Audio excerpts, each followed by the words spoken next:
Okay, hello ladies and gentlemen, Forrest Wolver here, and welcome back, welcome to WWE 2K25.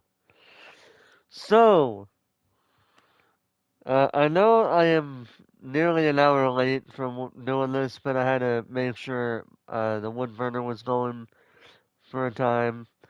Um, yeah, so, I asked earlier today, well, yesterday, but I reposted it here today in a sharing post to determine what you guys would like for me to do for this the midnight stream. Like what you guys would want me to show first. By practically every single person that voted for my last count, the um the one that won the most was the 2K showcase. Now, it's actually a good thing that I'm doing the 2K showcase because um I am not able to I'm probably gonna have to enter this mode here in a little bit to unlock these things, but we're gonna go ahead and enter it in, and we already can see we have from left to right we have main event Jey Uso, we got Yokozuna, one half of the Wild Samoans, Umaga, Tamina, Rikishi, and Solo Sikoa. So without further ado, let's just get right straight into this. So we're gonna play about an hour of each mode except for the island. Sikoa lifting Cody Rhodes up. Oh. Spear from Roman. Cover. Hook to the leg. Cody somehow survives. Are you kidding me? How? How did Rhodes survive? Desire is how, Corey. Grit is how, Corey. This is how bad Cody Rhodes wants to finish his story. What the? Oh, here comes Cena. It can't be. Before he became the asshole. Well, the ass kisser we're knowing him to be now. A saving grace for Cody Rhodes. John Cena here. They'll fight off Solo Sikoa. Solo sent crashing to the outside, courtesy of the franchise.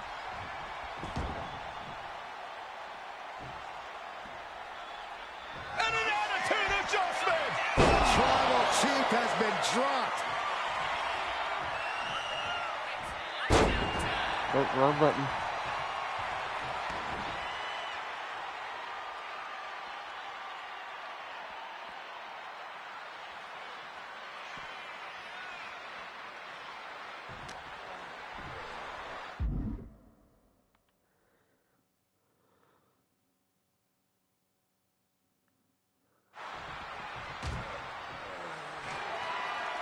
Alright, boys, time to send your ass on through the table.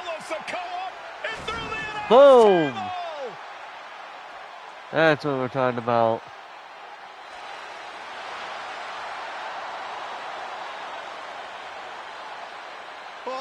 Uh-oh. Hold on!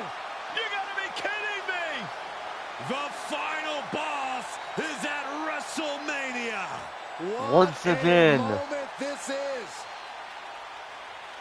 Brings back memories from WrestleMania over a decade ago.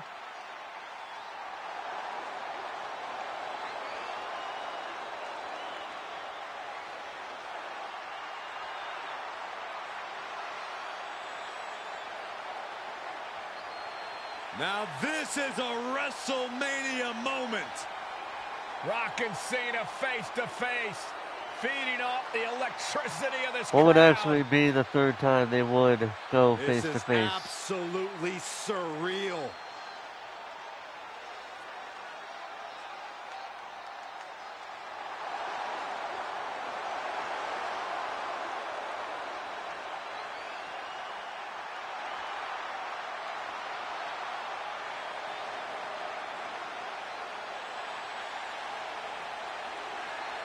Oh. Oh, right with a rock bottom.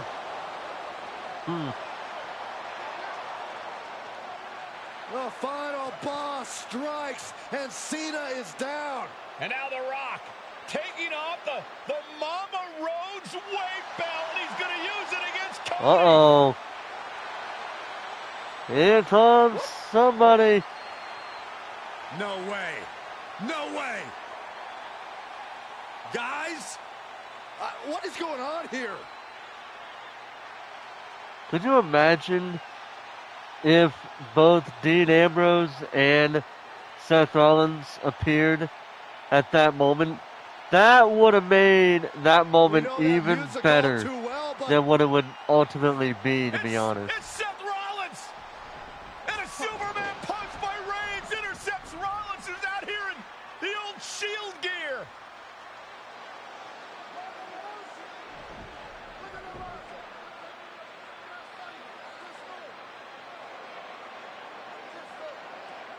Uh-oh.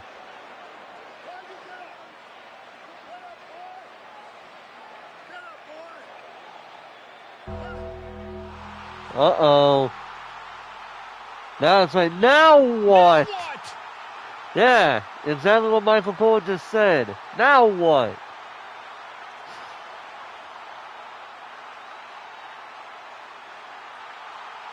Undertaker's in the ring! Oh my gosh!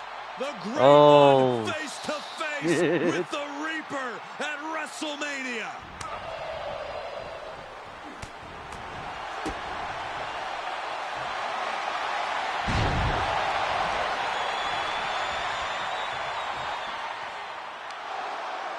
Now, boy, get ready for a choke slam. Boom! The Undertaker's back in WrestleMania! Unreal!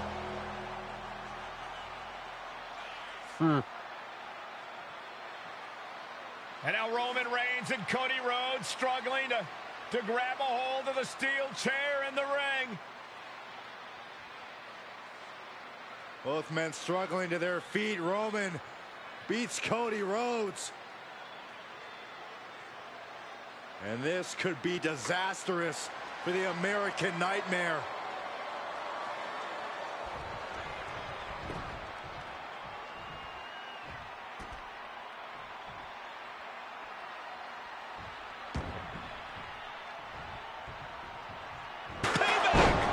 For all those years, Plan B. What does it say?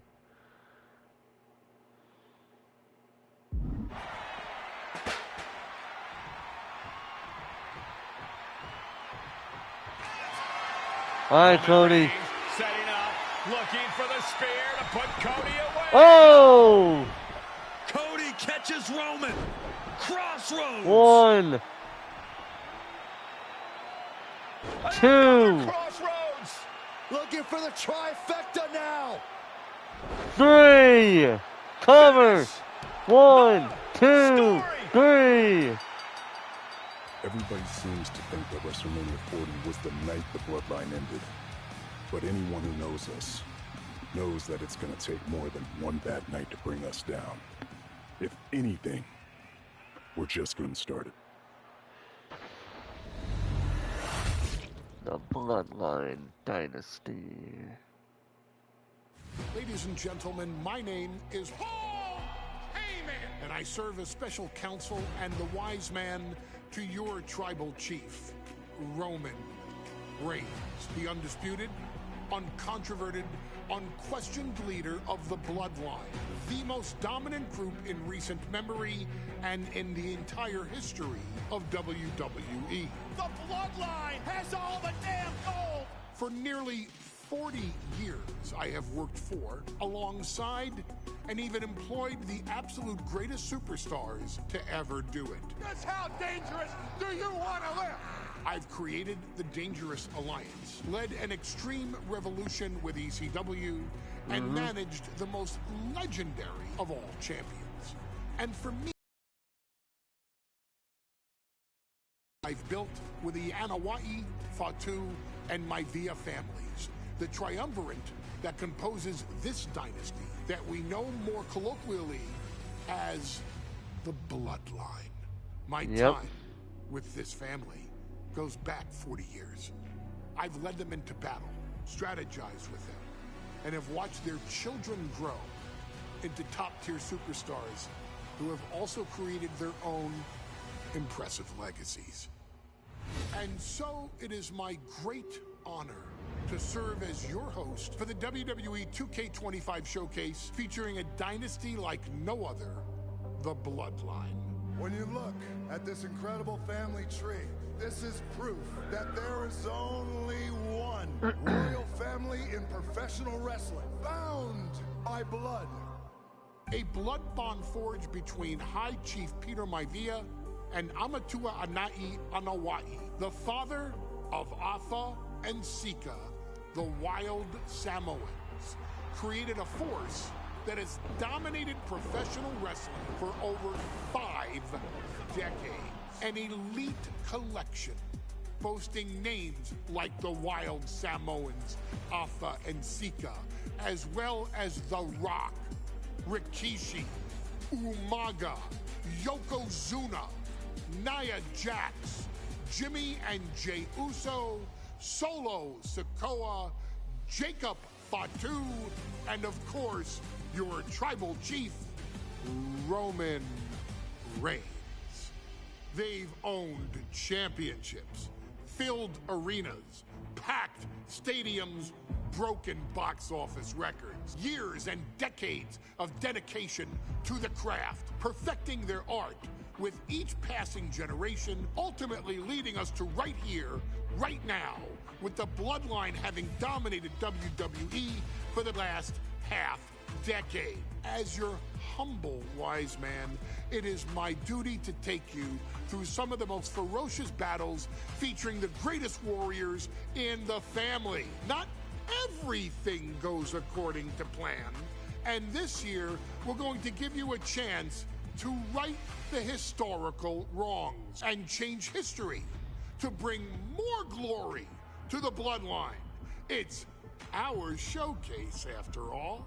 Honestly, their only real competition is themselves. Acknowledge me! All of this fighting amongst each other, this constant power struggle, I won't let all of that ruin this moment. Because it's not just about Solo Sikoa or Roman Reigns. It's not just about the Usos. It's about every single member of their family that came before them, who built the lineage and who made them into the superstars that they've become today. It's been said elsewhere that wrestling has more than one royal family. That's undeniably true. Also undeniably true is that for all of those other families, there's only one Bloodline dynasty. Alright. We honor the Anawai, Fatu, and Maivia families for their years of excellence. In Showcase, winning makes you an honorary Us, but completing objectives proves you're really the one. Earn match rewards through victory, while objective rewards are granted by completing every challenge presented in the match. A real wise man leaves no business unfinished and showcases true mastery. So let's see what we got. We got it on normal. We're going to turn the subtitles on for the rest of this so that way we can see what's going on here. So we're going to get things started with Yokozuna versus Hulk Hogan at King of the Ring, taking place June 13th, 1993. Yokozuna has two goals: make Hulk Hogan suffer and regain the WWE Championship. It's up to you to follow the plan and get it done in a flashy manner.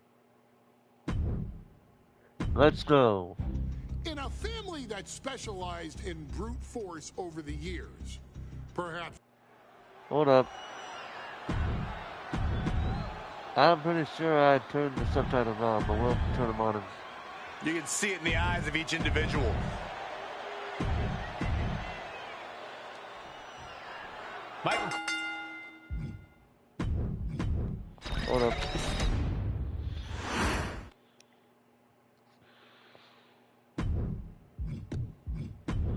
I forgot to save him. That's the problem. That's what happened. Now let's do this. In a family that specialized in brute force over the years, perhaps no one better personified this than Rodney Anawai, nephew to the Wild Samoans, better known to the WWE Universe as the mighty Yokozuna. The family's first world heavyweight champion, Yokozuna arrived to WWE in the fall of 1992. An imposing behemoth, to say the least, Yokozuna would make an immediate statement, winning the 1993 Royal Rumble just a few months after his debut. This victory would grant him a WWE Championship match at WrestleMania 9, where he took on Bret the Hitman Hart. This meteoric rise to the top was only a hint of the dominance Yokozuna would have on WWE for the next year. Yep. 2 WWE championships, a WWE Tag Team Championship, victory over the era's titans like Bret Hart, Undertaker, Lex Luger, and Hulk Hogan. Hello, Daniel Barry. How That's you my doing middle tonight? name. I'm named after my uncle.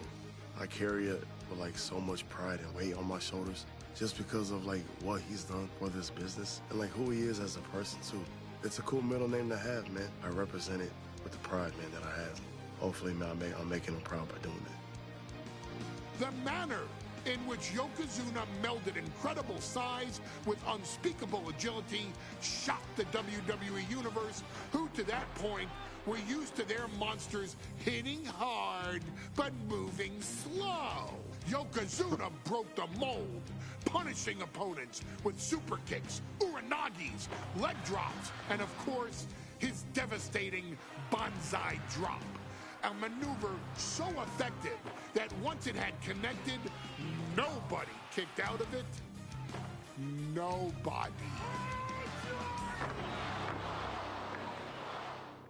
Rodney was a very unique talent. I think the way he was able to handle all the pressure, it was kind of parallel to how he was in the ring. For someone to be so big and to be so nimble, you just don't see that very often.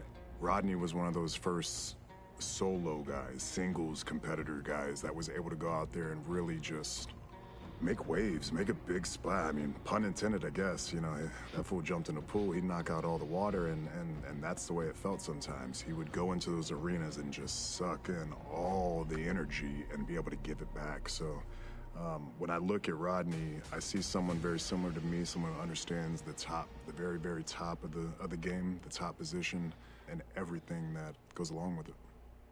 In a career filled with so many highlight reel moments, perhaps nothing stands out more than when Yokozuna faced and defeated the so-called immortal Hulk Hogan at the first King of the Ring event in 1993. Yep. Looking to humiliate Hogan after the Hulkster stole Yokozuna's WWE Championship only 2 minutes after Yokozuna defeated Bret Hart for the title months earlier at WrestleMania 9, Yokozuna entered the ring totally focused on the task at hand. And on that night, he not only got revenge, but his victory would send Hogan packing from WWE for nearly 9 years. Hulk Hogan is finished. Many felt that Yokozuna had indeed killed Hulkamania. Now you get to possess the power of the mighty Yokozuna and deal out punishment to Hulk Hogan to walk out of the King of the Ring, a 2-time WWE champion. Showcase the ability and the agility that made Yokozuna a Hall of Fame performer and take Hulkamania down.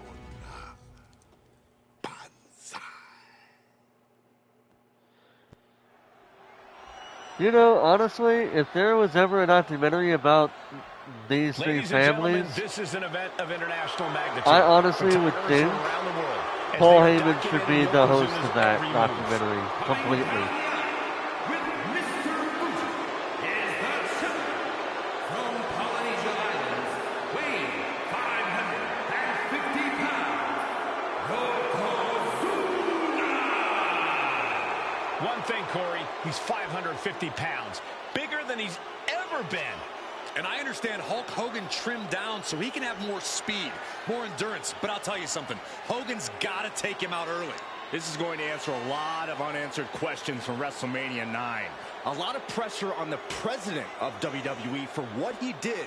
But this is Yokozuna versus Hulk Hogan. Let the winner be the winner. One thing's for sure, Hogan will be quicker. He will be faster than he's ever been in any previous title defense. Well, this is going to be interesting because he's wrestling a fresh Yokozuna this time. Not a man who's already wrestled a 15-minute match with Bret the Hitman Hart. Well, Hogan and Yokozuna's last match lasted less than 30 seconds when Hogan won the title at WrestleMania. Well, I can tell you, this match will go much longer. Yokozuna will not be caught by surprise this time. So here's the thing. At this point in Yokozuna's career, he was so hell-bent on retaining the WWE title What a phenomenal that ovation for the WWE Champion.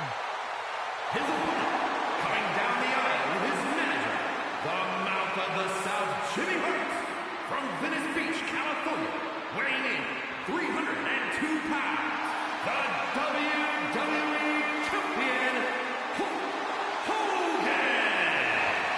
You can feel this facility shake, literally moving. The rafters shaking with the ovation of the WWE Champion Hulk Hogan. Hulk Hogan thrives on these people. He thrives on the Hulksters, the little Hulksters. This is what keeps this man going.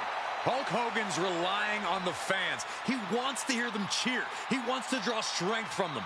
But Yokozuna's focused. He has not taken his eyes off Hulk Hogan. He is ready, believe me. The Hulkster ready for war, and you can bet, ladies and gentlemen, it will be warfare here. Well, he's been saying for weeks that he is going to be the first man to slam Yokozuna. Oh, nobody slams Yokozuna. Well, we'll see. Hulk Hogan wanted to prove it was not a fluke that he beat Yokozuna. And now we're going to find out if it was a fluke or not.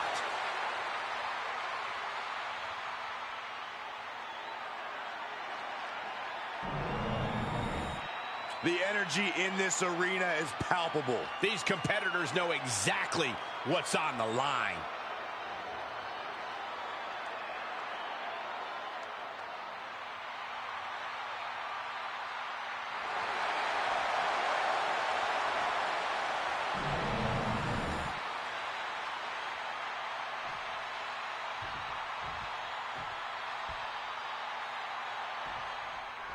Michael Cole. Alright, so there is one thing that makes this match very interesting. So if you notice, I think in 2K24, Yokozuna's weight was listed at 505 pounds. Here, he's listed in this game, at least in this version, in this showcase mode, at 550 pounds. That's because in the build-up to King of the Ring 1993, Yokozuna and Mr. Fuji basically made it their goal to have Yokozuna be so heavy that not even the immortal, in quotations, immortal Hulk Hogan could not pick him up. It is an interesting story for that.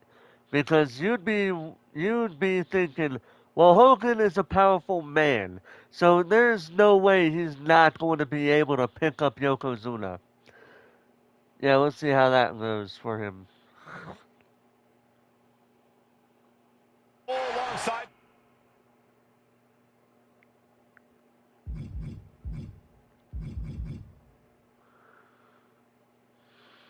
Byron Saxton and Corey Graves, emanating from King of the Ring, 1993.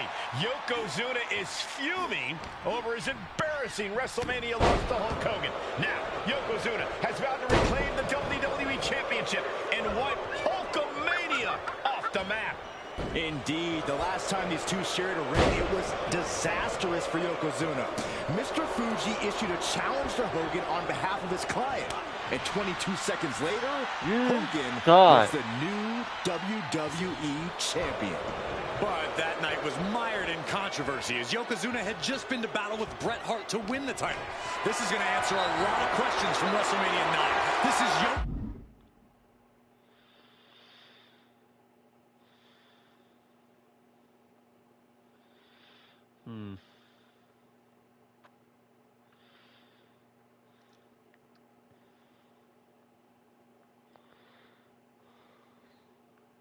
Yokozuna versus Hulk Hogan, and we're going to find out who's the true champion. Let's see. So hit Hogan with 3 heavy attacks. And Trap Hogan in the corner unleashed 2 more heavy attacks in 30 seconds. Some folks thought Bret Hart should have had this rematch against Hogan, but the president of WWE has made the controversial decision to give Yokozuna the title match. Indeed, there will be no fight. Lost the title after Mr. Fuji interfered on Yokozuna's behalf. Instead, he was given an So blows. Trading blows off to a duel with your opponent to perform a strike hold square, and then release it when the meter is in the green zone. If you miss, then your attack will be counted. Miss 3 times and you'll lose. The gold zone appears as the minigame escalates. Stopping inside it will win it immediately, earning you a reward and stun your opponent. Pressing that which strikes attack you perform alternatively.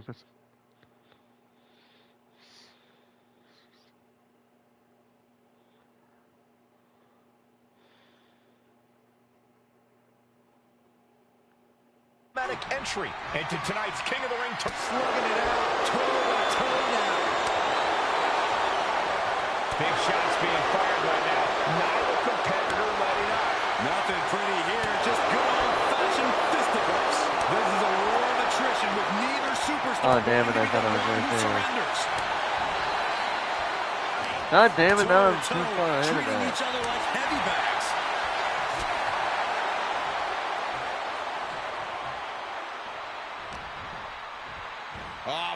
Blackjack. Gosh, landing face first. Hulk Hogan, a 5-time. See. If you can focus on Hogan's head to cause moderate damage, he'll be seeing stars. Now squeeze the life out of the Hulkster with a crushing standing bear hug. I'm champion now. This is his first title defense.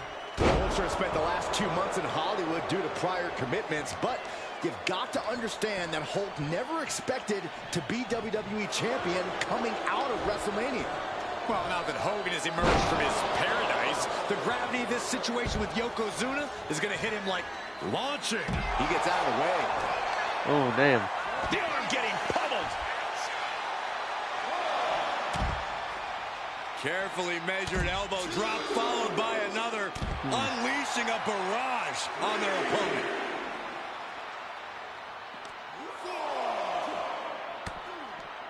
And that holds Hogan back. Bombastic claims coming out of both camps coming into this one, gentlemen.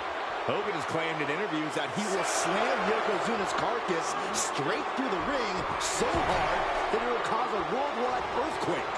Meanwhile, Yokozuna has kept his comments brief, saying, quote, Hulkamania will die.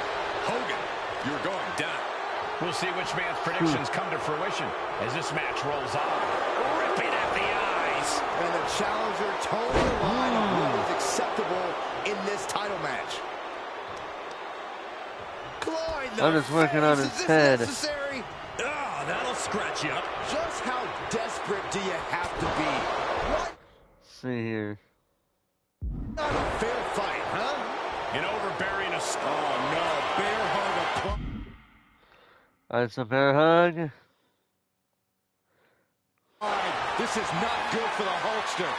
The bear hug. And Let's see. Belly-to-belly suplex in the ring will show Hogan the real meaning of when it comes crashing down and it hurts inside. That's funny. Oh, I love that. So front grab and then way to X. get out of it is being on display right here.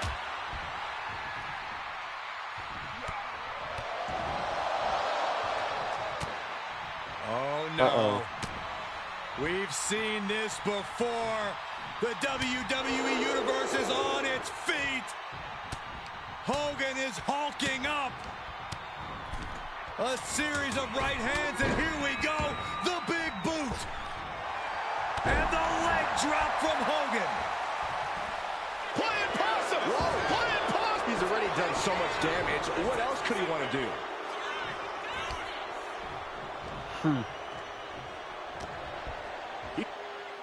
Yoko now. Belly to belly. Slam. That's got to be the end of Hulkamania. Jimmy Hart trying to rally. And a kick out by Hogan with authority. Ooh. Hulk Hogan's not done yet. Hulk Hogan is coming alive. Yokozuna back to his feet. Big chop to Hogan. And Hogan. Here we go with him hulking Hogan's up. starting to hulk up here. How many times have we seen this over the years? These massive strikes from Yokozuna having absolutely no effect on Hogan. Hogan fired up. Hogan's ready to go. Hogan feeding off the energy of all the Hulkamaniacs. And here comes Hulk. And Yokozuna being backed up to the ropes. Big boot. I can't believe Yokozuna's still standing. Hogan continuing to pour on the offense. A second big boot, but Yoko still on his feet. Don't let Yeah, up, it's going to take Hulkster. more than big boots Keep to swinging, keep knock firing away. Yoko down. Trying to go for it a third time. That boot. Yoko staggering. And now he's down. Drop the leg, Hogan. Drop the leg. Hogan. Leg drop. Here's the cover on Yoko. Who kicked out of the leg drop? What? Get Mr. Fuji out of there. Uh-oh. Hogan feeding off the energy. Wait a minute. What is that photographer doing on the apron? There's a match going on. What the heck? What was that? What in the world just happened here? All right.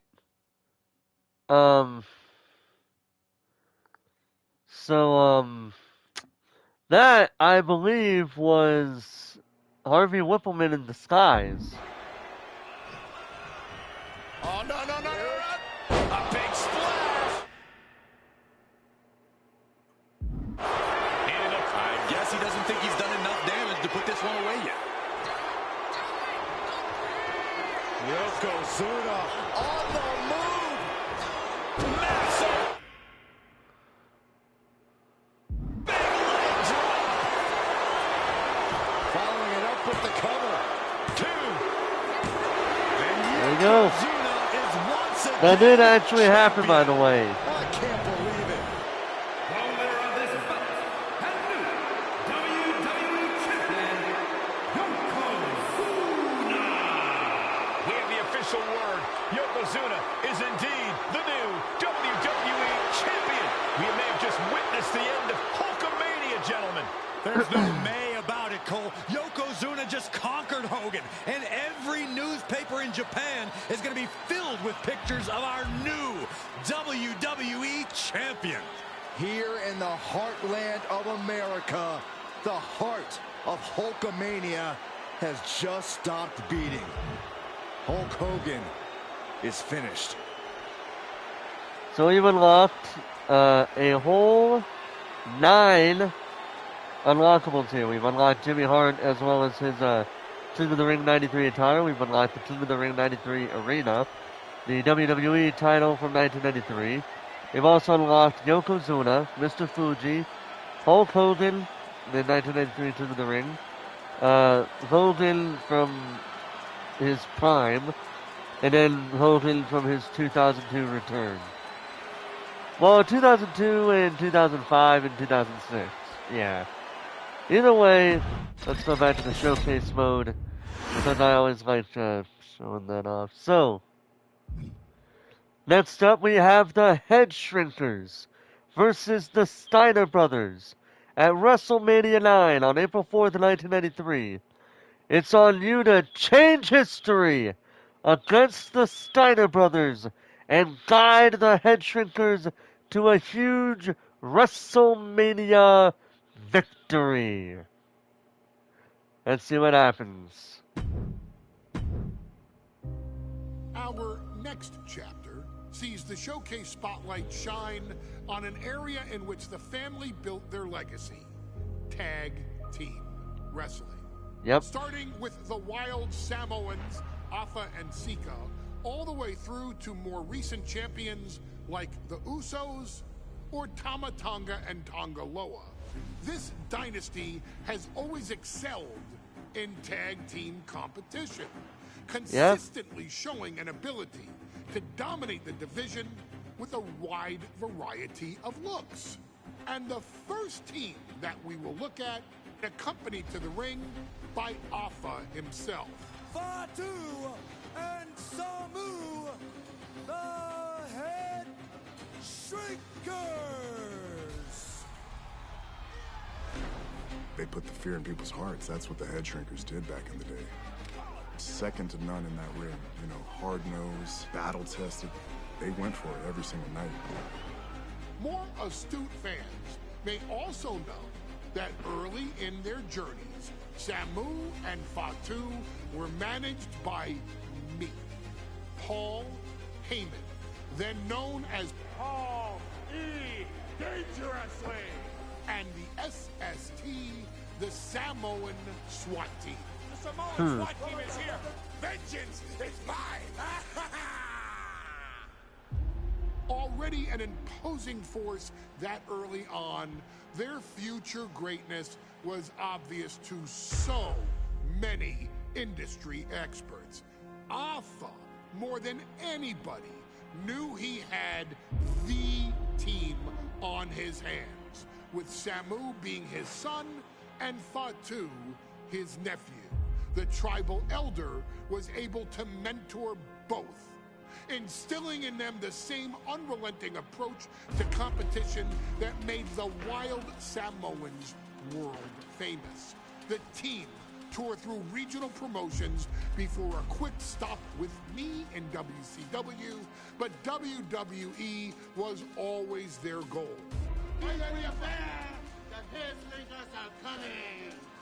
Upon arrival, it was clear that the dynasty's next generation had indeed arrived, immediately drawing comparisons to their world-renowned predecessors. 10 years before it became cool to say, Samu and Fatu displayed ruthless aggression in the ring, overwhelming opponents before the bell and continuing the non-stop attack until their hands were raised in victory. Deceptively agile for men of their size, they brutalized the opposition with devastating dives from the top rope. The duo would eventually go on to capture the WWE Tag Team Championships in the spring of 1994, fulfilling the promise and carrying the legacy to even greater heights. At WrestleMania 9, the Head Shrinkers' one and only in-ring WrestleMania appearance saw them taking on Rick and Scott, the Steiner brothers. Be prepared, Steiner brothers. We're gonna give you a pain that you have never felt before. While I'm not one to make excuses, I am one to give opportunities to you, our expert gaming member of the WWE Universe. I love the fourth wall break. Today, you have the opportunity to make things right. WrestleMania 9, Las Vegas, Nevada. The Steiners performed at a near-perfect level that day, able to find every reversal and in the chaos emerge victorious. We are asking you to fix that. Stop them in their tracks and get the Head Shrinkers that WrestleMania victory you and I both know they deserve. But if you're not careful, you're going to find yourself reliving the very same memories that have haunted Samu and Fatu for years. Steiner lines, suplexes, Frankensteiners that will all bring your evening to a vicious, miserable end. I also love the fact that they blurred out the One of the toughest Michigan teams in the Michigan WWE history. University's Nearly 600 school pounds logo. of pure savagery. Is a tag team match set for one fall. On the way to the ring, accompanied by Alpha at a combined weight of 565 pounds. Samu and Fatu, the Head Shrinkers. Fair warning, this one may not be too pretty, guys. You talk about rugged individuals. These are two tag teams that can really bring the fight to anyone that steps in their path. Yeah, there's about to be a seismic collision in the ring.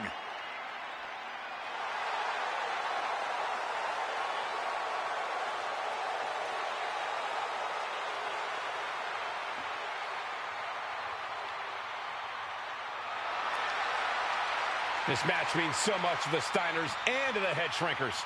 Well, the whole world is focusing on WrestleMania 9, and the last thing you want to do is come up on the short end. Pride is on the line, and as is a stake to the claim of being the toughest team in all of WWE.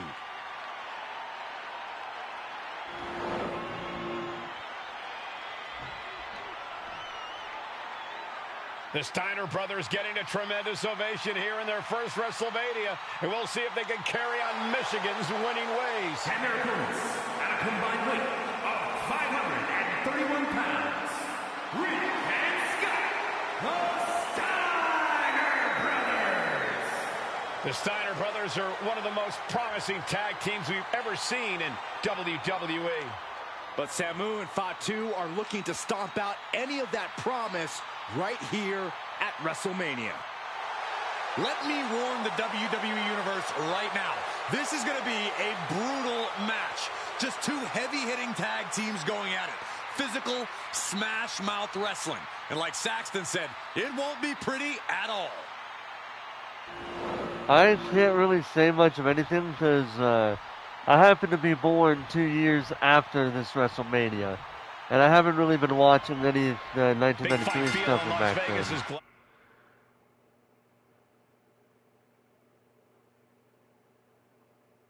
Gladiators face off here at WrestleMania 9. And we are watching four men who would have been right at home inside of a Roman Coliseum. The Head Shrinkers and the Steiners are ready for a true battle. Both teams are relatively new to WWE, but we've seen that... Oh, look at the start of this. Could be going into the playbook for submission. Perfectly executed. All right, now he's looking for any way to break out of this, and he does. Shoulder tackle. Samu and Fatu, already some success in the tag division tonight. Could really be their coming out party. Well, they certainly have a tradition to uphold, Cole. The man in their corner, Alpha, has held the WWE Tag titles on 3 occasions, and he's primed to bring the Head Shrinkers to the top as well. He got out of dodge just in time. A clash of counters, and these superstars did their homework. And into the corner he goes. There may be an abundance of togas in the arena today, but you're not going to see a lot of Greco-Roman wrestling out of the Head Shrinkers. They're just looking to hurt the Steiners. And that actually may help Samu and Fatu here. The Steiner brothers... See, now turn up the pace and look to connect with 2 light combos in the next 30 seconds. So square, pretty much. Have earned most of their wins by utilizing their amateur wrestling skill set. I can't imagine they'll get many grappling opportunities against dedicated brawlers like the Head Shrinkers. The Head Shrinkers and Steiners are 2 of the brightest young teams in WWE. They both come to this match with a few years of experience in WCW. The Steiner brothers earned many tag accolades in WCW, but Rick and Scott have their share. See here. Lift the action back in the corner and connect with 3-corner heavy attacks. And then hit him hard with a huge running attack to maintain the control. Singles titles too. Meanwhile, Samu and Fatu were never quite able to break through before WWE. You know that has to serve as motivation for the Head Shrinkers tonight. Oh, flapjack knocks out off the top rope. Samu is really displaying aggression. Seeing some high-impact offense from Samu and Fatu thus far. I'm not sure the Head Shrinkers are even going for the victory. They just want to destroy the Steiners. Ooh, bullseye! So ruthless. The whole world is focused on WrestleMania 9 tonight. The last thing you want to do is come out on the wrong side of a match like this. That's right. A big win at WrestleMania means a big boost in the tag division and a substantial winner's purse. I don't think the head shrinkers concern themselves much with the financial matter, Saxton, but they are dead set on proving they're the toughest dudes around. Oh, what a shot. Oh, look at that. Oh, Rick wanted to get a tag in. Oh, boo-hoo-hoo. How about no? Oh, and Scott fights back. Oh, what a tackle.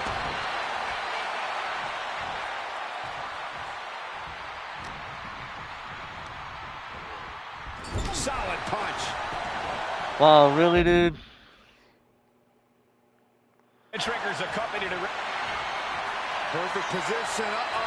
Going for, looks like the Moonalock. The bridge is in. Continuing to torture the back here. Fighting the pain with... Oh, it's got to be over. The Moonalock is cinched in. The Moonalock is cinched in. Oh, my gosh. How in the world did they get out of that? Clothesline. See, once you got Fatu in the ring with Rick Steiner, use an Irish whip to send Rick into the ropes to set up a huge rebound attack. So I got Fatu in the ring, now I just need Steiner. Boom!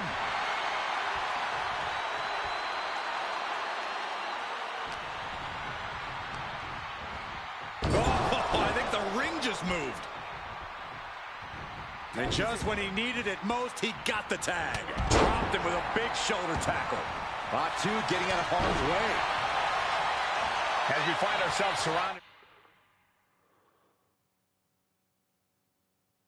by all this pageantry, do you think either of these teams is feeling the pressure of their first rep? And there there you goes go. Steiner sent outside the ring. I didn't figure it out Fatu for a like little a bit. one-man wrecking machine right now, cleaning house. Oh, look at this, the power by Scott Steiner. But the tag was made and Scott not aware. Big kick. Oh! Scott Steiner did not see the blind tag made by Samu. Oh, this is not looking good for Steiner. And this is what the head shrink... Let's see.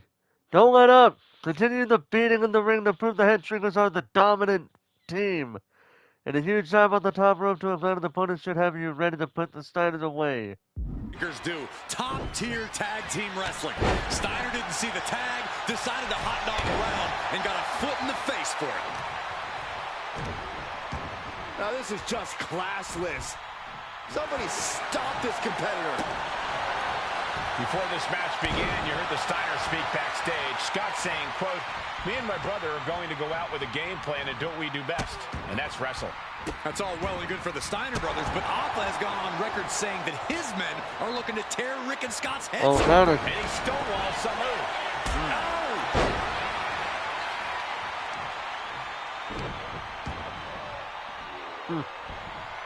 Come on, Steiner. And now Scott is getting beaten down. The head shrinkers smartly keeping themselves out of the grasp of Rick and Scott Steiner. There is a method to the madness of the head shrinkers. An earth-shaking power slam. Bam! Just punched him right in the middle. Relentless. Just grounding and pounding. And we are really seeing the amazing skill sets of all four men in this tag team showcase. Well, we already knew about the brawling of the head shrinkers and the grappling of the Steiners, but men as big as these four behemoths should not be able to fly around the ring. Look out! Technically you counted, I'm surprised.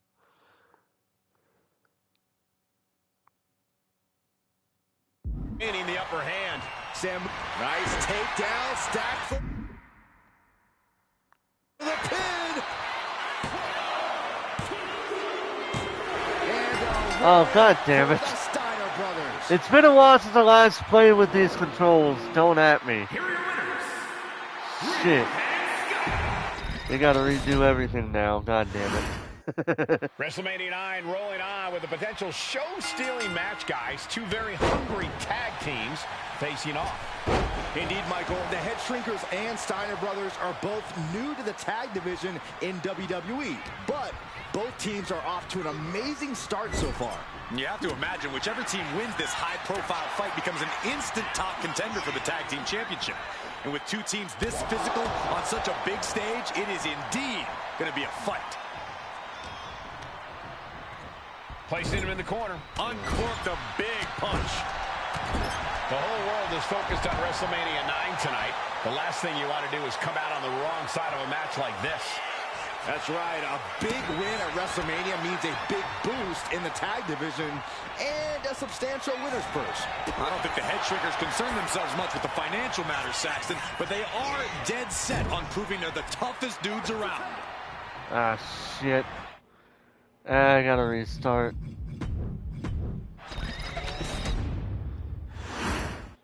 WrestleMania 9 rolling on with a potential show-stealing match, guys. Two very hungry tag teams facing off. Indeed, Michael, the Head Shrinkers and Steiner brothers are both new to the tag division in WWE, but both teams are off to an amazing start so far. You have to imagine whichever team wins this high-profile fight becomes an instant top contender for the tag team championship. And with two teams this physical on such a big stage, it is indeed going to be a fight. Samu and Fatu, already some success in the tag division tonight. Could really be their coming out party. Double leg takedown. Gonna stack them up here. Shoulders pinned.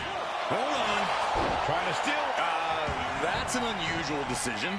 Maybe looking to deal some more damage first.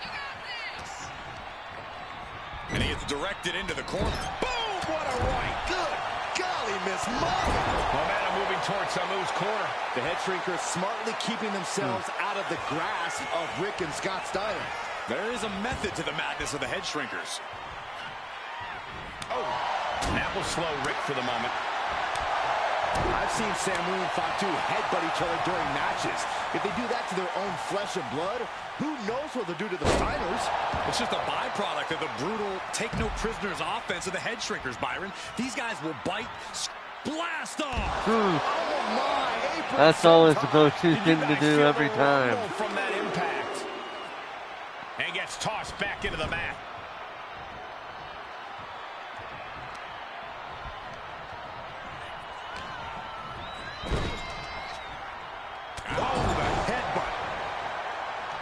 The whole world is focused on WrestleMania 9 tonight. The last thing you want to do is come out on the wrong side of a match like this. Come on. That's right. A big win at WrestleMania means a big boost in the tag division and a substantial winner's purse. I don't think they... Bear hug, squeezing the breath out of them. And with the submission... Get your hands We'll get you off me. Might be enough. Yes, it is. Oh, my God. Picture perfect backbreaker. He's looking fairly drained. And making a tag has to seem like a good idea right about now. And now propped up in the corner.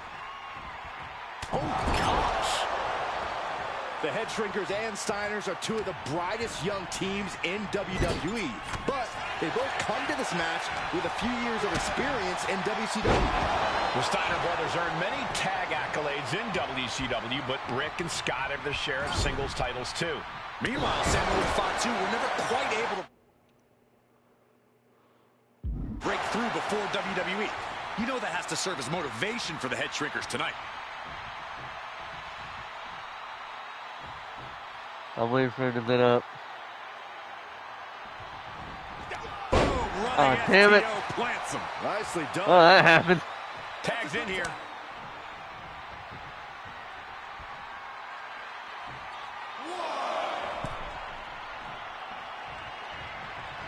Shoulder tackle. Head Shrinkers accompanied to ringside by Alpha, but he's not the only tag team legend serving in a managerial role tonight. That's right, Michael. Just like Alpha, Mr. Fuji earned many WWE tag titles as a wrestler. But now, he's hoping to lead Yokozuna to the WWE Championship. And looking at all the top young talent in this ring, I see many other main event stars of the future that could follow the lineage of Yoko.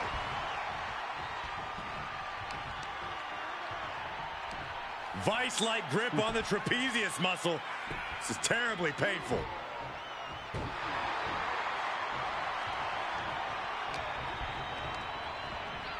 Getting him right into the corner. Counters to gain the advantage. As we find ourselves surrounded by all this pageantry, do you think either of these teams is feeling the pressure? Oh, wow, that was cool. Nice counter by this guy. Truly did not care. Alpha has turned these men into brutal fighters who simply want to destroy. Watch out! Across the ring with a bulldog. Big move from the Steiners. And going for the things. Oh my God.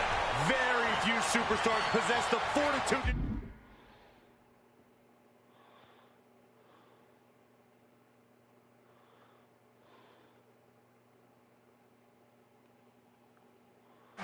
What we just witnessed. Very few? How about almost none?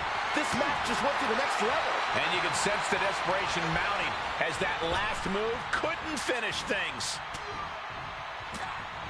Oh, quick way to respond with a reversal. Pulled back into the hip toss. Well, let's try this again where we aim at the Before ropes this this match time. began, you heard the... There we There go. goes Steiner sent outside the ring. Fatu like a one-man wrecking machine right now, cleaning house. Oh, look at this, the power by Scott Steiner. But the tag was made and Scott not aware. Big kick. Scott Steiner did not see the blind tag made by Samu. Oh, this is not looking good for Steiner. And this is what the...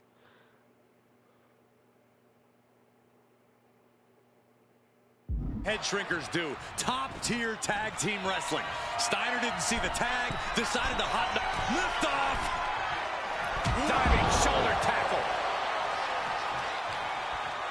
Grabs the leg. Look at this, he just tossed the leg. And we are really seeing the amazing skill sets of all four men in this tag team showcase. Well, we already knew about the brawling of the head shrinkers and the grappling of the Steiners, but men is from the top. Oh, brutal miscalculation. Oh. And now placed in the corner. Oh, shit. Doomsday!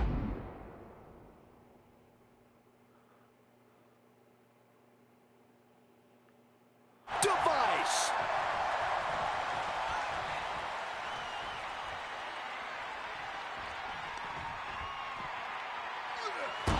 Oh, damn. Beating the barricade. A quick reversal by Samu.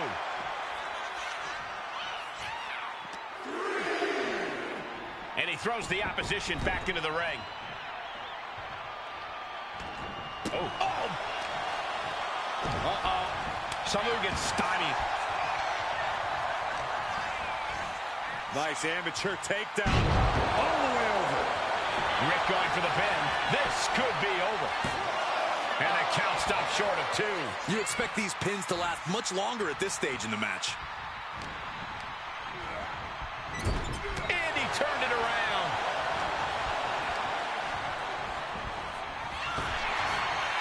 Time power slam. Oh, man, he's getting ready to pull the 2, trigger. 1, now. Misses. Makes the much needed tag. Lariat. Going straight to the top turnbuckle. Take off. Right on point. Forget about it. Uh-oh. Look at this. He just tossed the leg. Oh, ouch. Stop to the belly. And retaliates with a counter. The WWE Universe is pouring more fuel on his fire right now. God damn it. All the way over. He tags out.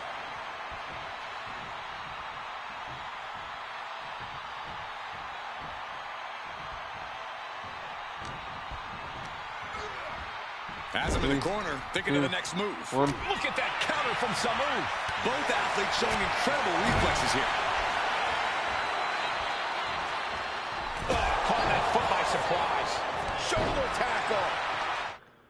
Whether it's a pinfall or submission, it's time to put the Steiners away, though.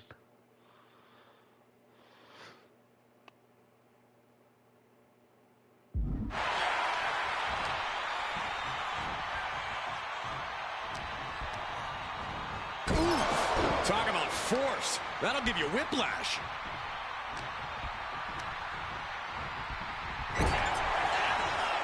Opponent draped over their shoulders. He's eyeing the 3 count here.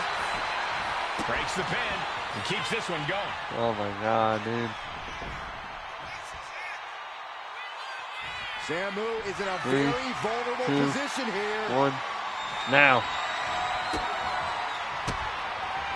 Oh, Steiner fell right into that one. Here's the Hey. tag. Tandem offense on the horizon here. They have their opponent driven down face first. And the head shrinker.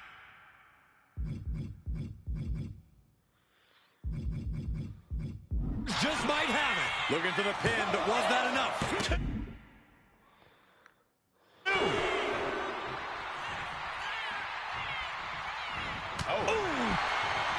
The head shrinkers and the Steiners are engaged in an epic battle. Shoulders down, this might do it. Try it again. There we go. We had to knock that motherfucker down to win.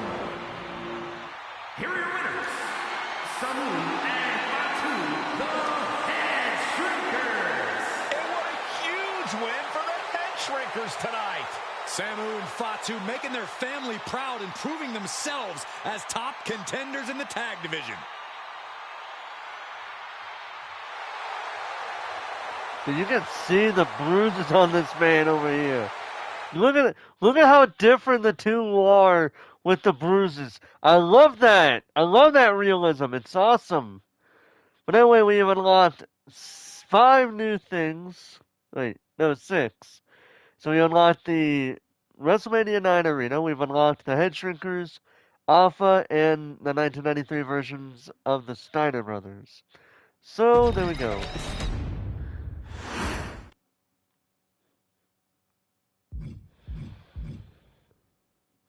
Alright, so we're going to do one more match for Showcase Mode before we move on. And that match is Rocky Maivia versus Hunter Hearst Helmsley at Thursday Raw Thursday on February 13th, 1997. A bright future will be jump-started if you're able to guide Rocky Maivia to his upset of Triple H, a.k.a. Hunter Hearst Helmsley in this situation, for the Intercontinental Championship. Let's go. Hey, let's put this in the simplest of all terms. Dwayne "The Rock" Johnson is the biggest celebrity on the face of the planet today. Arguably, but He's yeah, a blue one of chipper, for sure. the people's champion, or as we know him right now, the final boss. The Rock has always commanded all of the attention in the arena since the very first moment he made his WWE debut at the 1996 Survivor Series. Born into this business, The Rock would become WWE's first ever third-generation superstar, following in the footsteps of his father and grandfather. Rocky Maivia, who had competed in WWE rings before him. and his Dwayne father, had a Rocky huge Johnson. Responsibility. There's a legacy, and you have to take it so seriously. Even with incredibly high expectations, the Great One surpassed them all. Along with the usual achievements, if your name is The Rock: 2 Intercontinental Championships, 5 Tag Team Championships, 8 WWE Heavyweight Championships, a Royal Rumble victory, not even to forget the fact that The Rock once led an entire nation. The Rock has one of the more noteworthy feats in WWE history, earning WrestleMania victories over Hulk Hogan, Stone Cold Steve Austin, and John Cena. That's Each true. of these men are known as the faces of their respective era. Each of these men found out what happens when you go one-on-one. Oh, you know the rest. Yeah, we do. Of course, The Rock rivaled Stone Cold Steve Austin's popularity during the vaunted Attitude Era, Yeah, he tearing did. opponents down with rock bottoms and people's elbows while tearing them apart on the mic with cutting one-liners and catchphrases that are still recited to this day. If you smell, know your role and shut your mouth.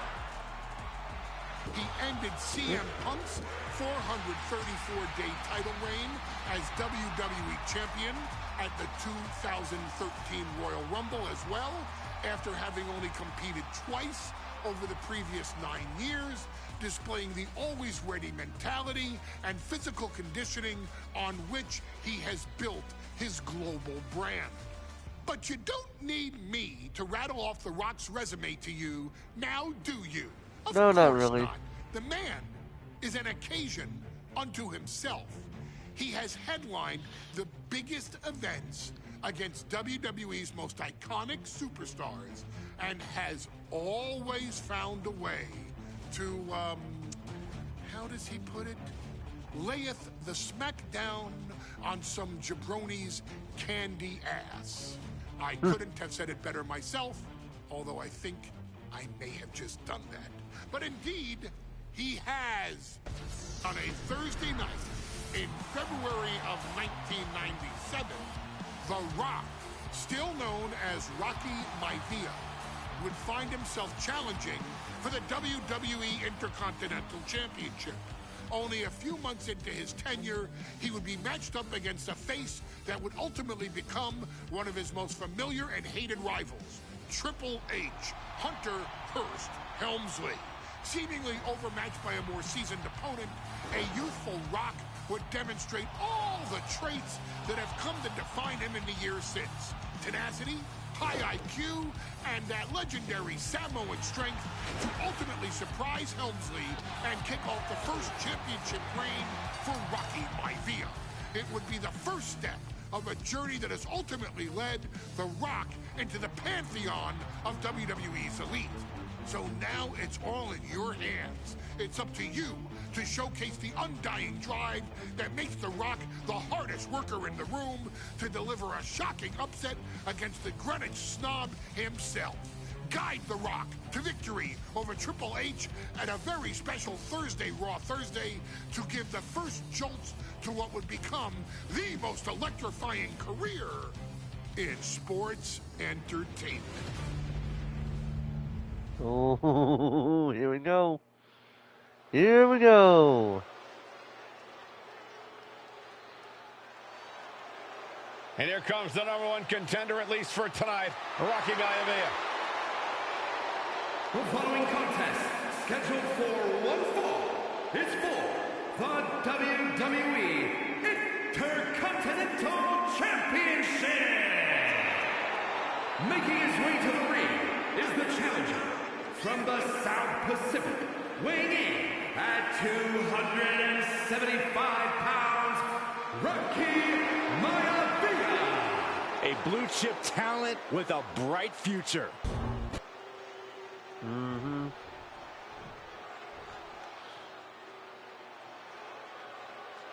On his way to defend the Intercontinental Championship, Hunter Hearst Helmsley.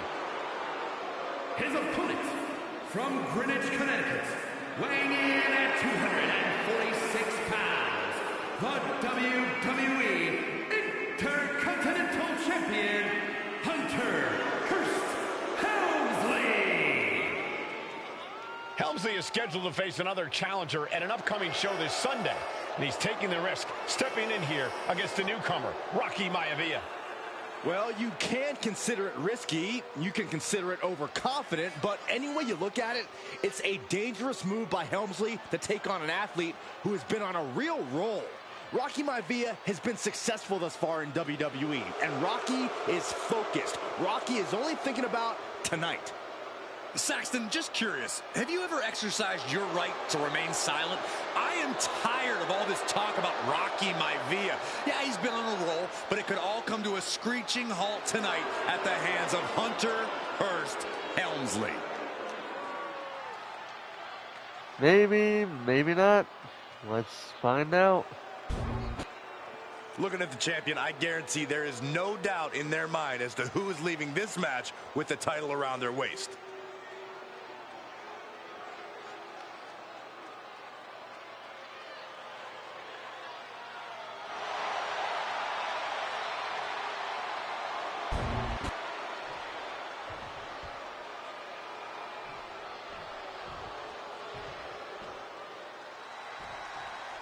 The Intercontinental. See.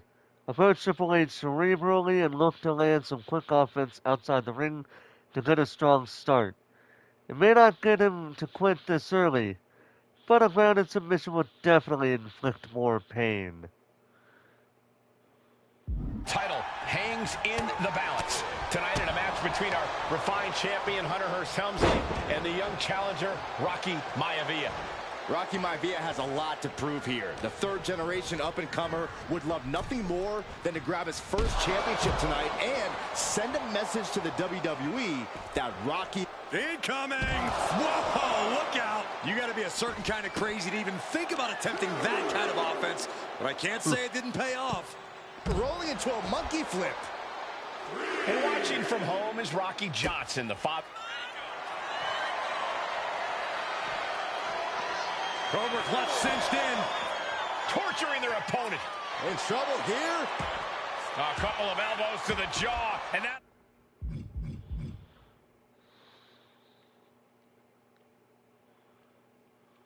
I'll break things up. Headlock. Oh, a cheap shot right above the eye. And able to beat Helmsley to the punch. Going to the top rope. What's his plan? From the top. Double axe handle connects. And Rocky there not showing any signs of being intimidated. If Rocky Maivia is going to take down the more polished and experienced Hunter Hearst Helmsley, he's going to have to do it with... Oh, schoolboy! Shoulders up here! The referee doing... Did they really have to do that? I mean, it's a good thing they did it this early, but do they really have to do it this The early? Intercontinental Championship is on the line here between two superstars who don't have anything nice to say about one another. The challenger, Rocky Maivia, and our current champion, Hunter Hearst Helmsley. Well, Helmsley is our champion for a reason. He's a cut above the rest, a higher class of in-ring competitor, taking flight. And he avoids what was coming. And watching from home is Rocky Johnson, the father of Rocky Maivia, former WWE Tag Team Champion. I must admit, I do see a bright future for Maivia. Those that have been privileged enough to see Rocky Johnson in action will appreciate Rocky Maivia because he's a chip off the old block. Notwithstanding as well.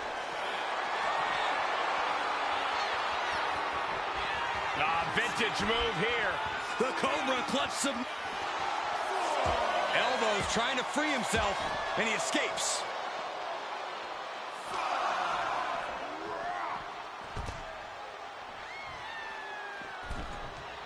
Returning to the ring now. Raw drop kick. Intercontinental Championship at stake right here in Lowell, Massachusetts. We're expecting an emotional night for all of us, considering that Shawn Michaels will forfeit. Great trouble here. Can he get it fully locked in? Oh, come on. Are you fucking kidding me?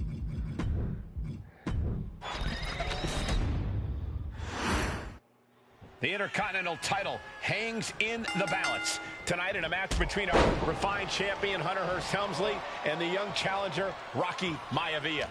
Rocky Maivia has a lot to prove here. The third-generation up-and-comer would love nothing... Taking flight. Oh, my! Apron senton. Throwing all costs into the wind in pursuit of the title. Oh, colliding with the barricade. Intercontinental Championship at stake right. Cobra clutch cinched in. The Cobra clutch is in. In trouble here. A couple of elbows to the jaw, and that'll break things up.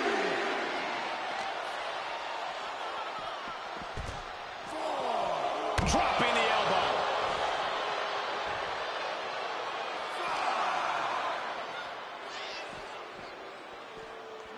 And he gets set back into the ring. Oh. And Rocky there not showing any signs of being intimidated. If Rocky Maivia is going to take down the more polished and experienced Hunter Hearst. God damn you, Hunter! Able to reach the ropes, and he's able to last here. Fuck!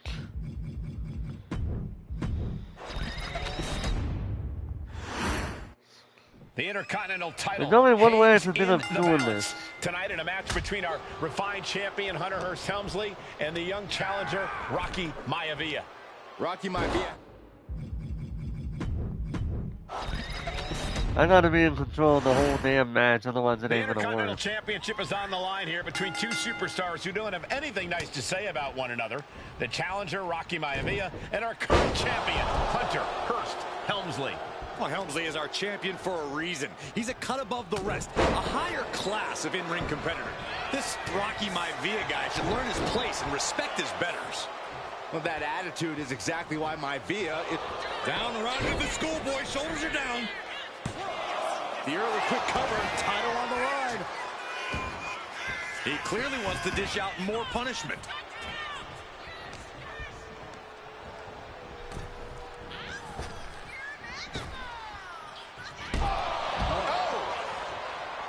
Intercontinental Championship. From the top, all the way to the outside. From all the way up, wasted no time flying out to the floor. Oh, that might have just broken something.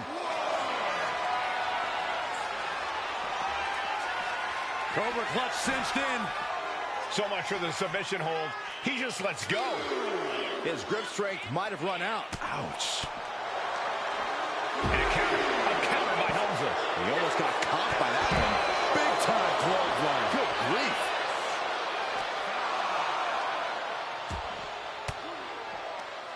Denied with an elbow. And conspicuous by his absence is the butler of Hunter Hearst Helmsley, who has been intervening in matches as of late. Who knows if he might show up. Yeah, unfortunately, that's just another thing Maivia needs to worry about. Rocky has bigger problems in the ring, gentlemen. Biggest match he's ever...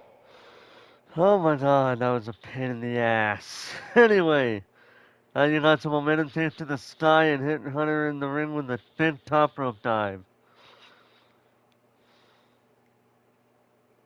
Live worldwide television. He's got to have a... The champ is going for the cover. Gets the shoulder up after one there. Getting that shoulder up seemed to be pretty easy. Really, Hunter?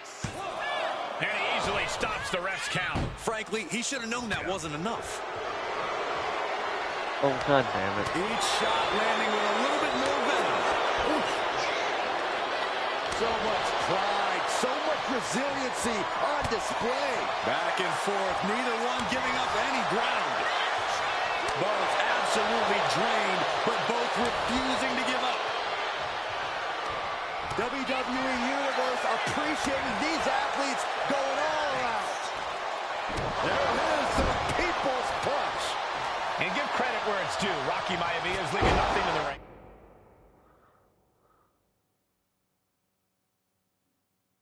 In pursuit of the Intercontinental Championship. And even before the bell rang tonight, I think Hunter Hearst Helmsley has perched up top. Totally missed that one. Oh wow, really, dude? Setting course to the top turnbuckle. Blast off. Diving knee drop. See. Send Triple H clutch in the corner with an Irish whip. Maivia took to the sky and executed that high-risk, perfect. Hunter whipped into the corner. Nobody home. Rocky hit hard. And now Hunter looks to take over this match. Helmsley muscling Maivia up to the top turnbuckle in a big right hand. Helmsley with something big in mind here for his challenger tonight.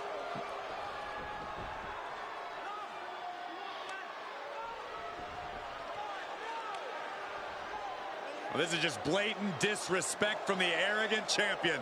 Almost daring Rocky. Hey, you really want my title? You really think you're going to be Intercontinental Champion? Up to the top. Hooking Rocky into a superplex. This could be it. Can Hunter capitalize?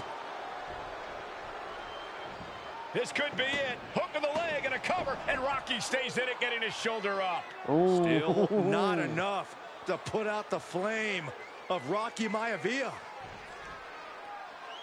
Hunter has to be asking himself, what else do I have in my arsenal? And I think we may get our answer, gentlemen. Yeah, it's just a matter of time, I believe, before this one's over. Hunter hooking Rocky, taking his time, looking to put him away. Maivia just collapsed. This just shows you how much damage Hunter Hearst Helmsley has inflicted on the challenger in this matchup. I think Maivia's done. Official might want to step in, call this one. The official checking on Rocky. Hunter Hearst Helmsley believes this is close to being over. Lifting him back up again. Oh, whoa, whoa. Awesome. And he got him. Rocky Maivia has shocked Hunter Hearst Helmsley. Here is your winner and the new Intercontinental Champion, Rocky Maivia. We have a new Intercontinental Champion. And there we go. We've unlocked the Thursday Raw Thursday Arena, the 1997 Intercontinental Championship, as well as Rocky Maivia and Hunter Hearst Helmsley. So we got plenty of matches we can do, but we're gonna wait until later to do those. Now, we're actually gonna do the island at a later point. We'll probably save that for its own video, to be honest. We're gonna go right straight into My Rise next for 1 hour. After all the work and all the miles, Keep that train rolling, man. all the sign-filled shows and sold-out seats. Now it's all about to change.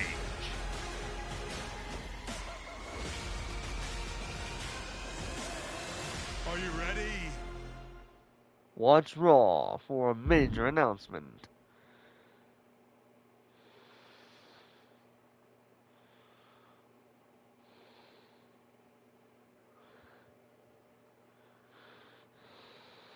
Here we go. See, there's new unique story content.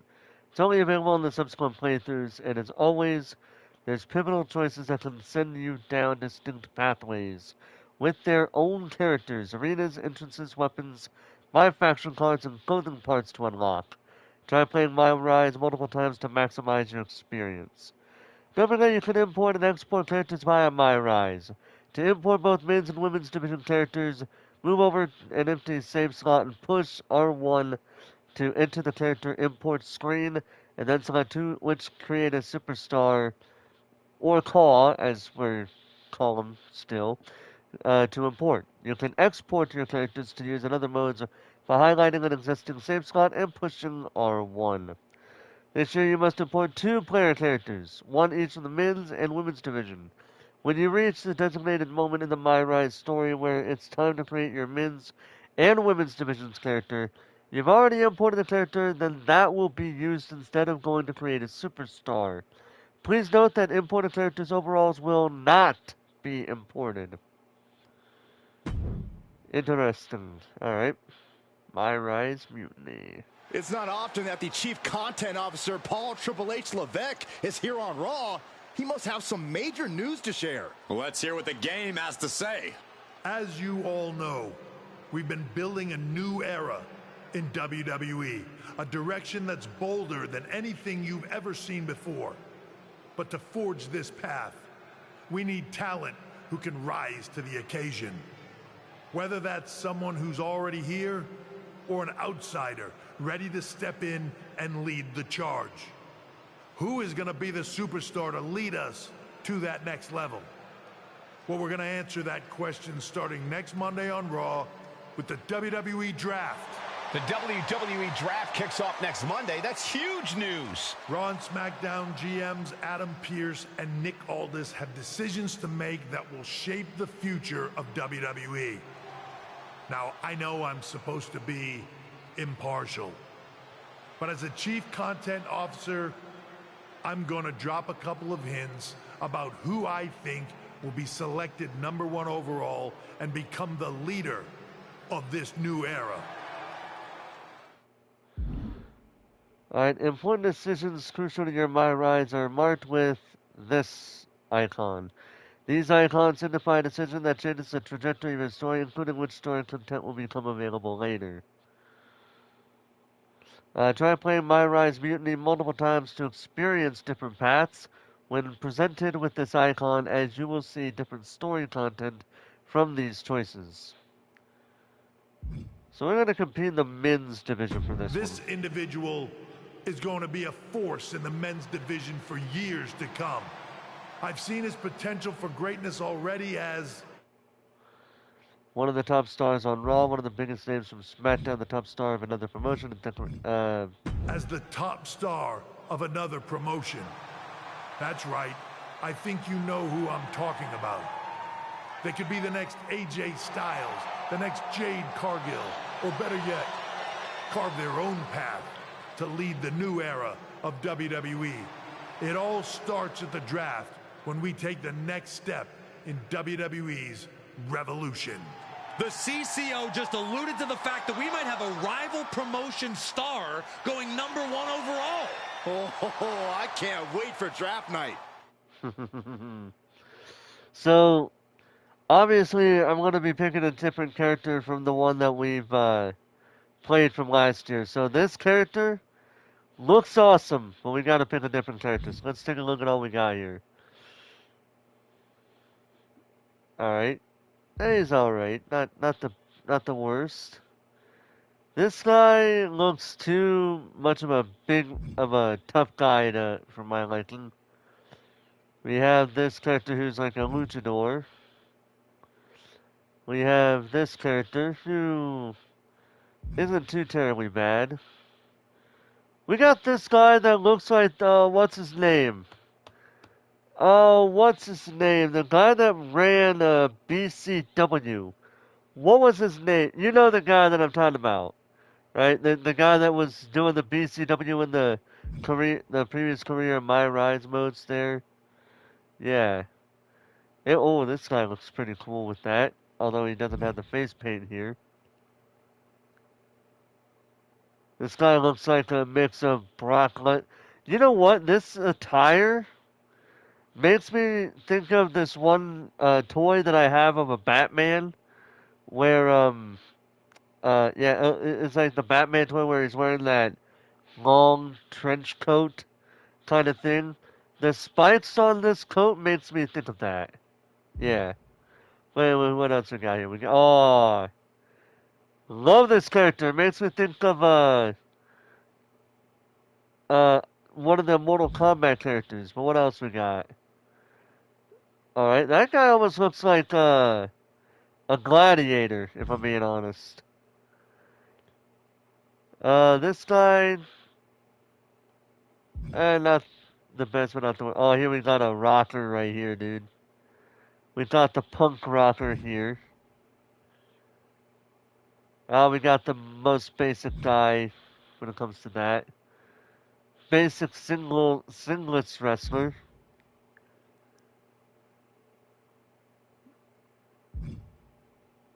And basic wrestler.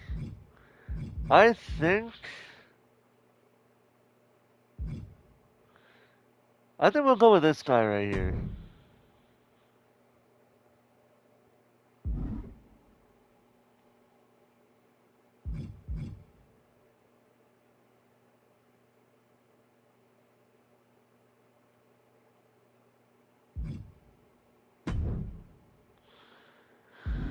Hmm.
Hmm.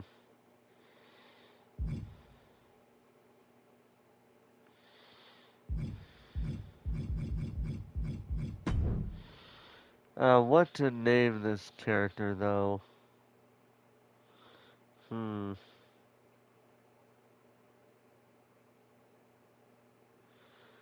What to name this character? Hmm.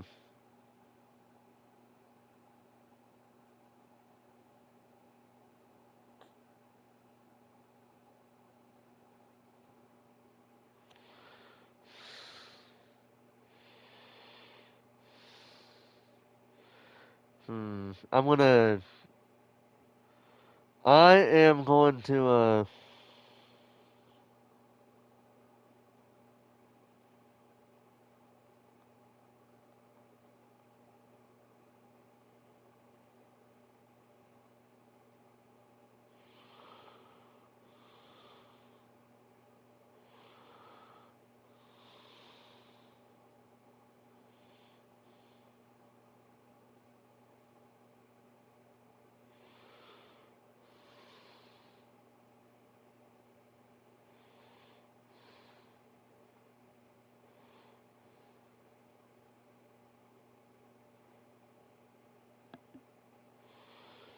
hmm.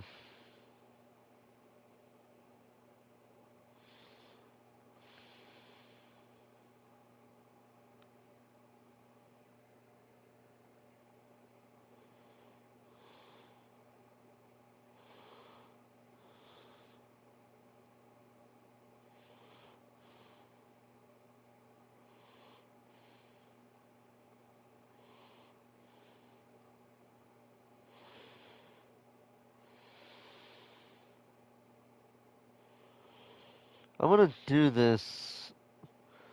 Since he is a masked wrestler, we're gonna do it luchador style. Uh, but I need to go under the correct thing here.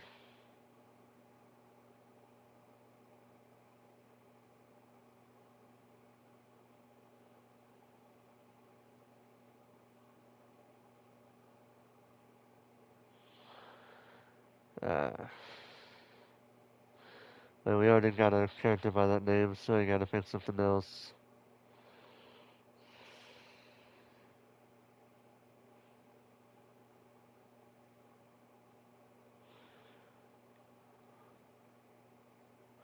Okay, how about this one?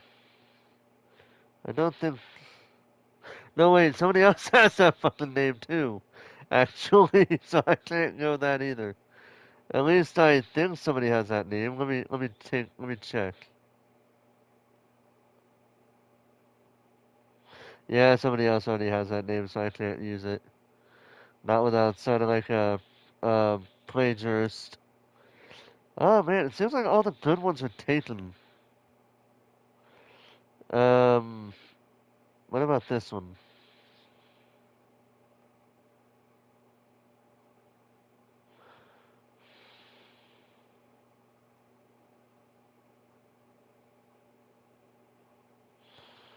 That's um,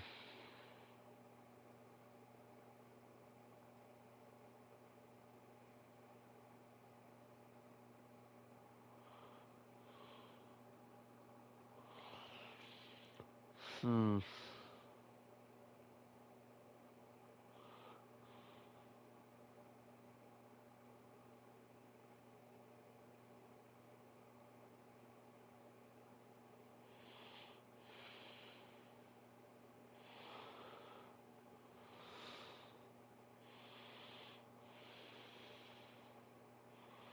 What about this one?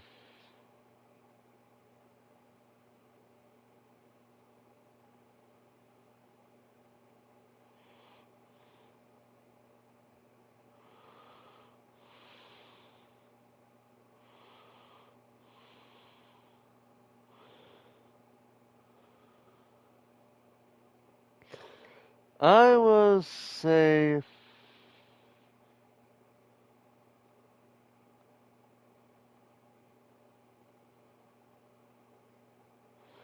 Has somebody used, is a wrestler used that name yet?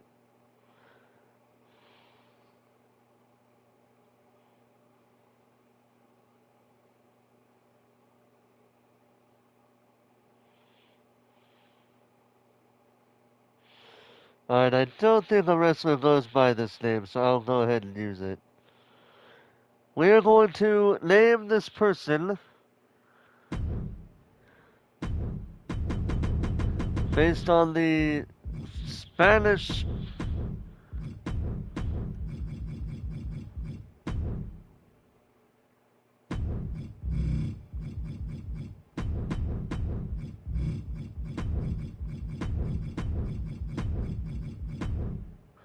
We're going to name this character El Sombra, which is Spanish for the shadow. Yeah, that's what we're doing here.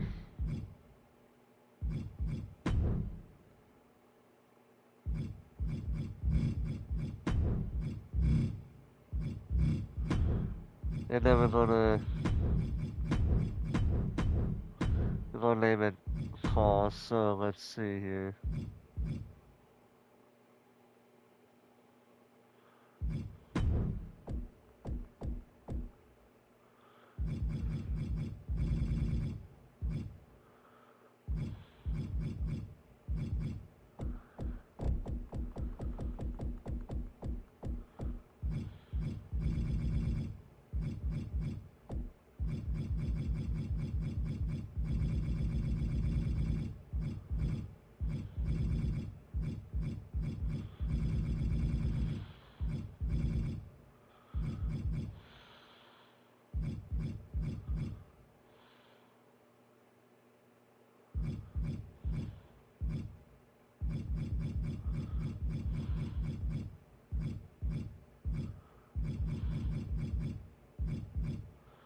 Let's name him Shade. The Shadow, Shade. I think it works.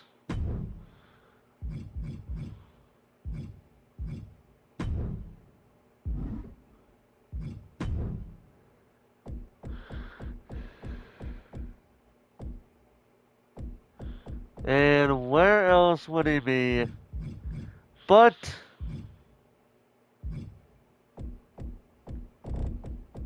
where do I gotta go under here? Where else would he be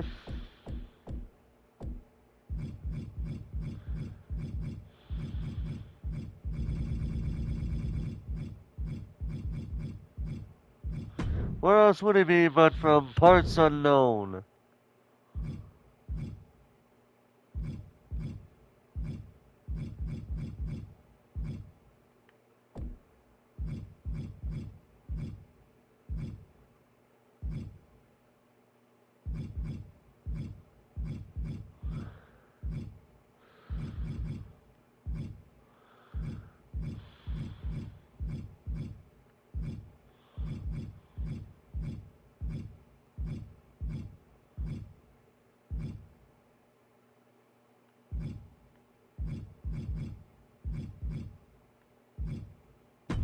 There you go.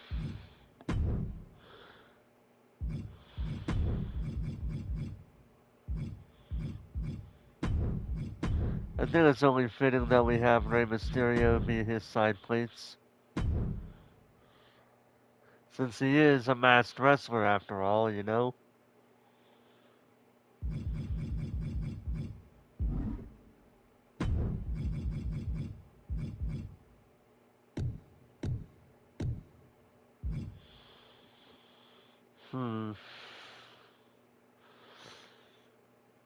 We'll have him be cheered for now. Yeah.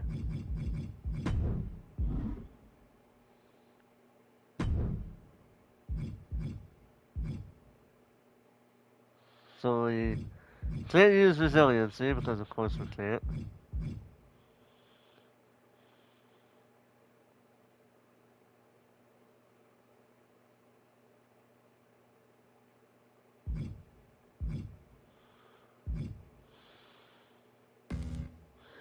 Gotta go with that.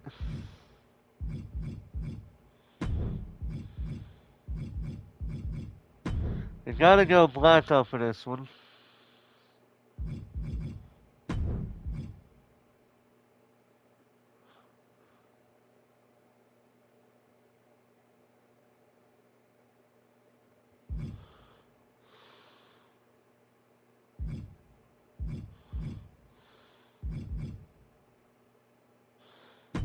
And then freeze. I think that would be fitting for this guy. I think we got it pretty good.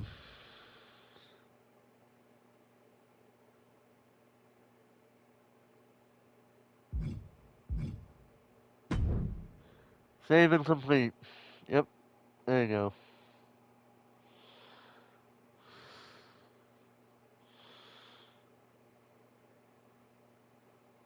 And Sombra has quickly become one of the most. Da -da -da -da -da. Either way, let's go.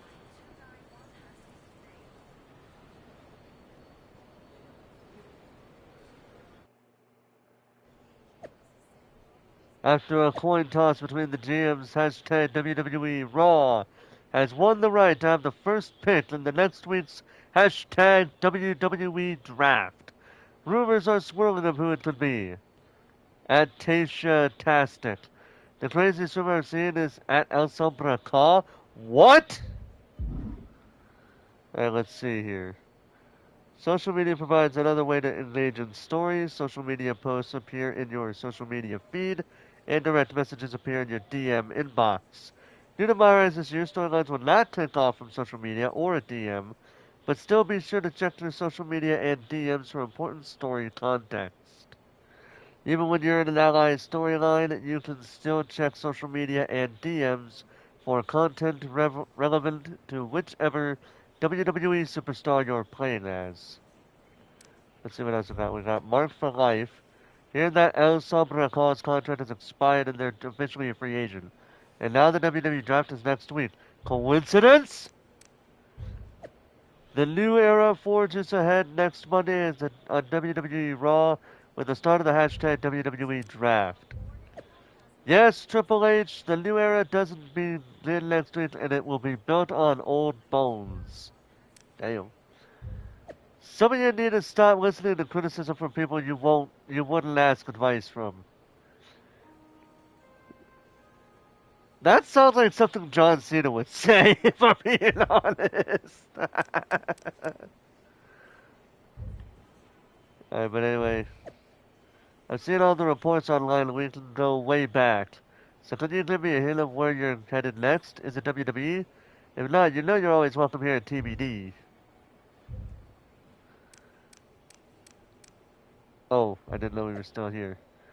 This week on WWE NXT, the Intergender NXT Unity Tag Team Champions JC Jane and Lexis King will defend their titles against Shawn Spears and Call Me Psycho, who will walk away with the gold. WWE's episode of TBD featuring matches from the Battle of Las Vegas 10. It's going to be fire, fire, fire. Alright. And then, of course, we have the attribute points, which we can use. Since we do have these available points.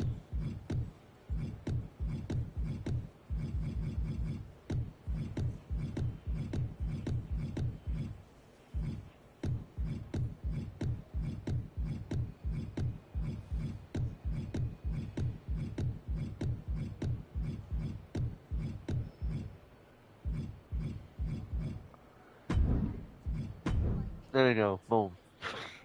There we go. So. Oh god, that asshole.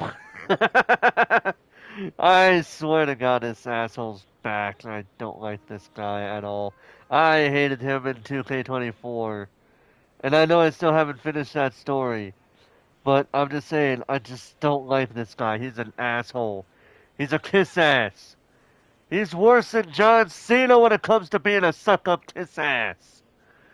And that's saying something. Almost said the wrong person. But yeah. Anyway, so we also have options. We have appearance. We'll do these at a later point. Right now, we're gonna stick with this guy. Before we do continue, though, I do need to check on something, so I will be right back. I will try to be quick about it.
Okay, I have returned. Now let's get started with the Miz's little lapdog, who actually knows what the fuck he's talking about.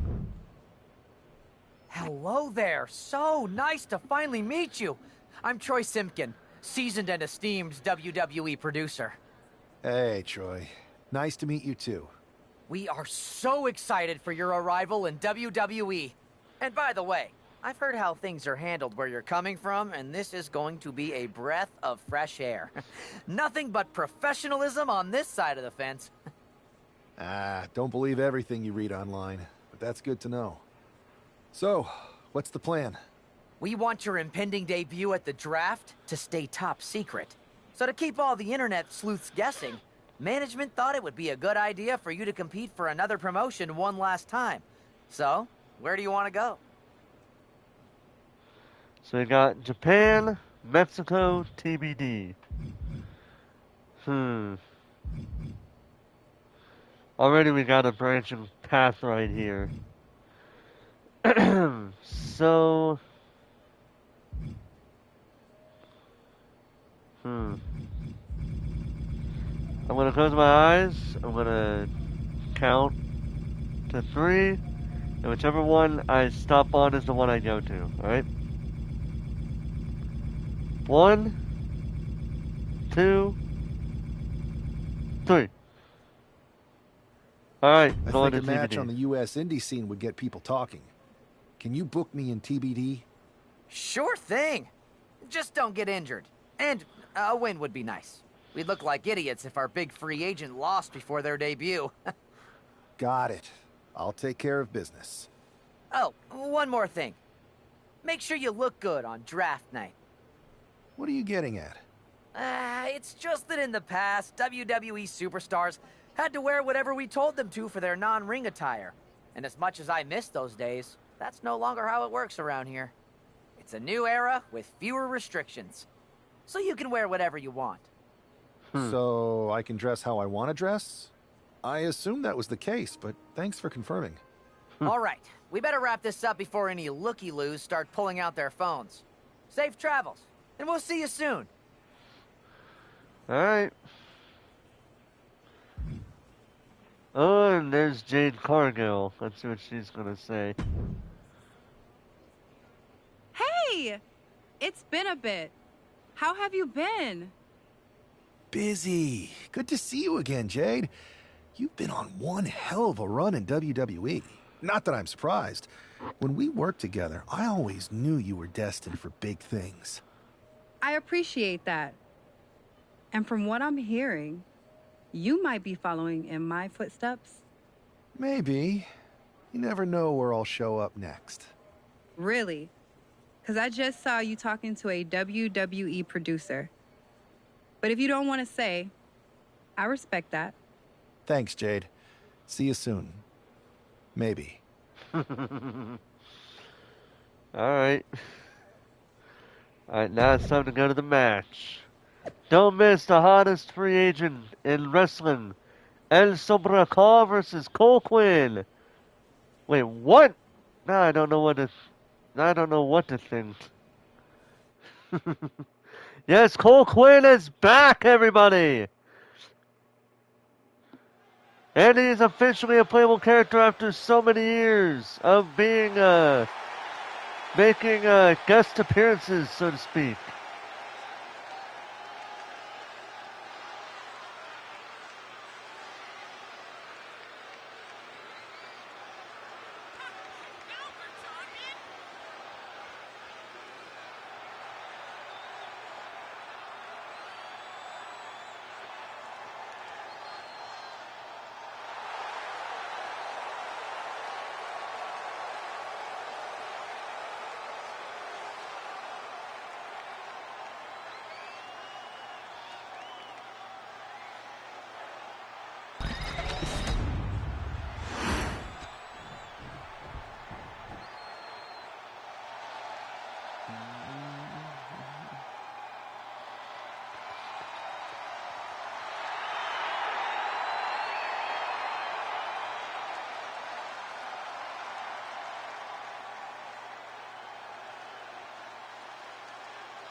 It has been a while, Mr. Quinn.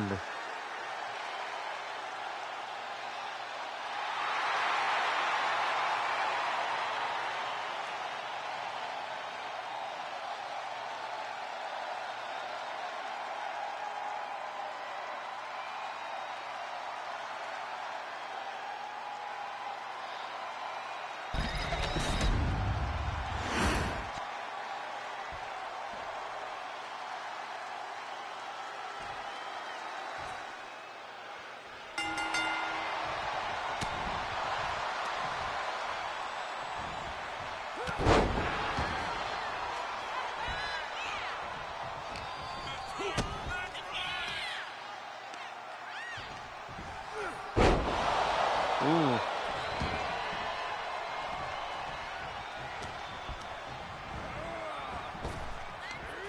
Oh, you thought.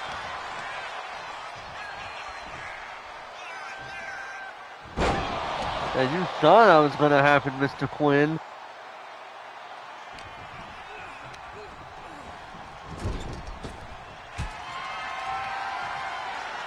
Are you one of his quote unquote?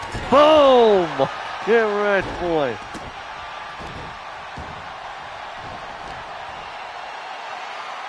Time to show my power.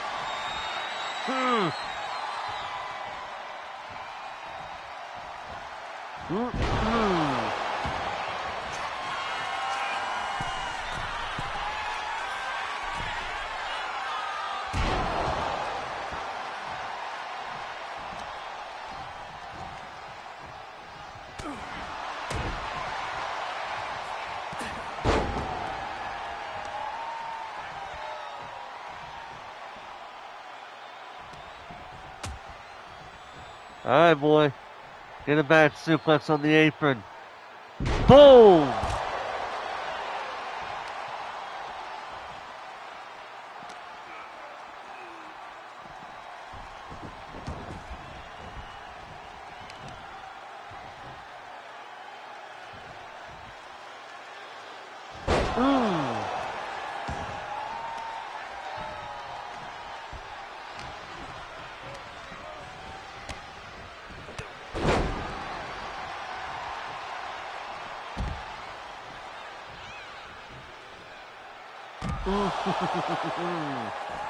There's that splash, boy.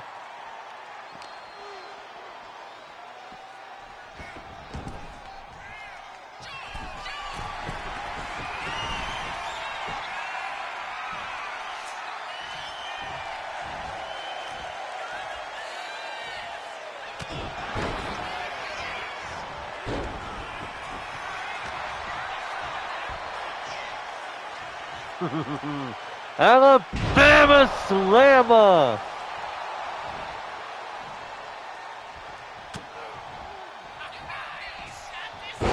One. And big clothesline.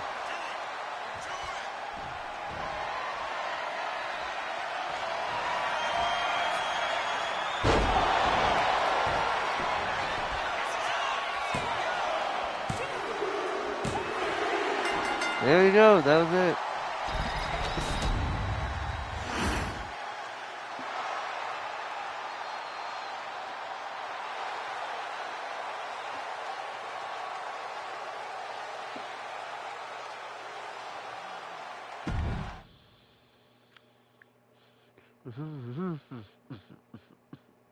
What a huge night we have on Raw with the start of the WWE Draft. And it just got even bigger. It's the hottest free agent in wrestling.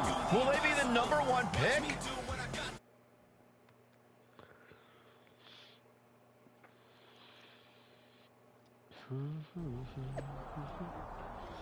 And El Sombra calls here for the start of the WWE Draft on WWE Raw. Don't miss this huge night.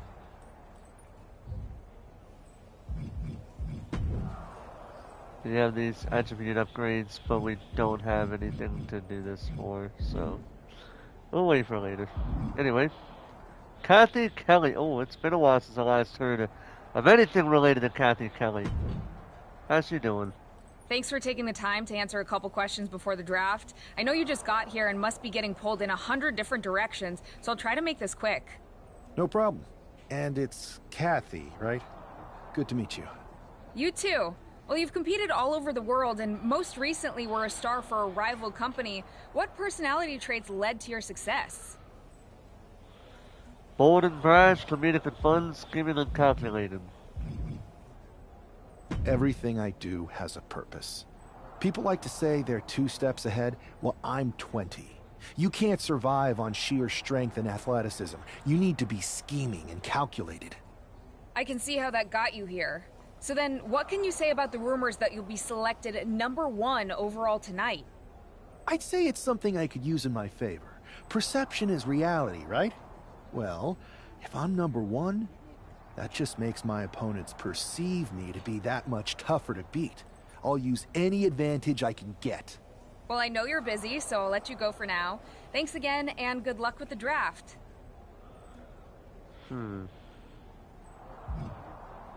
And there's the man himself, Triple H.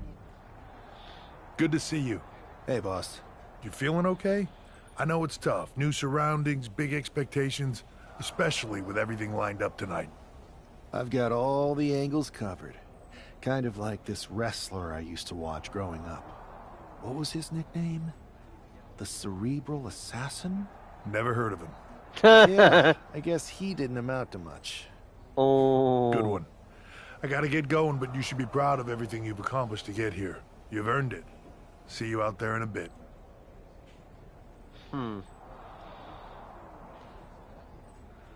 Alright.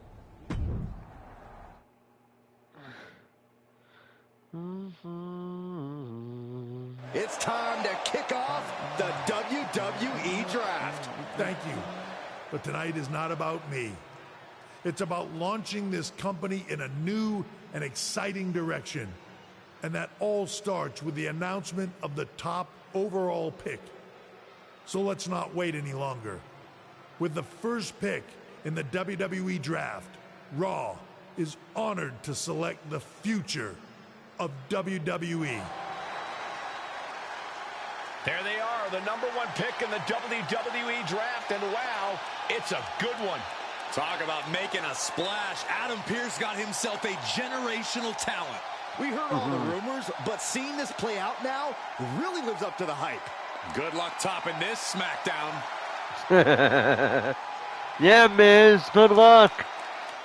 Stand by. I'm just kidding, because I know he's not the general manager, but I had to make that What the reference. heck? Whoa! Who was that? Oh, where's security? What the hell? Can someone explain what just happened? Okay, got it. The draft will continue after this break. Alright, so draft night complete. We've unlocked Triple H suit bundle and Nick Aldis suit bundle. Alright.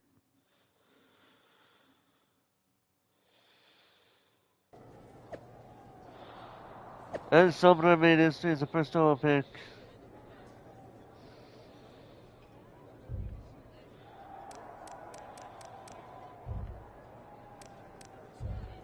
See, we're looking into what happened as we take our talent safety seriously.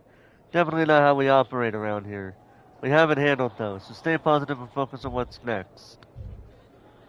Alright. And now we have 17. One away from getting aerial and running, but not yet there.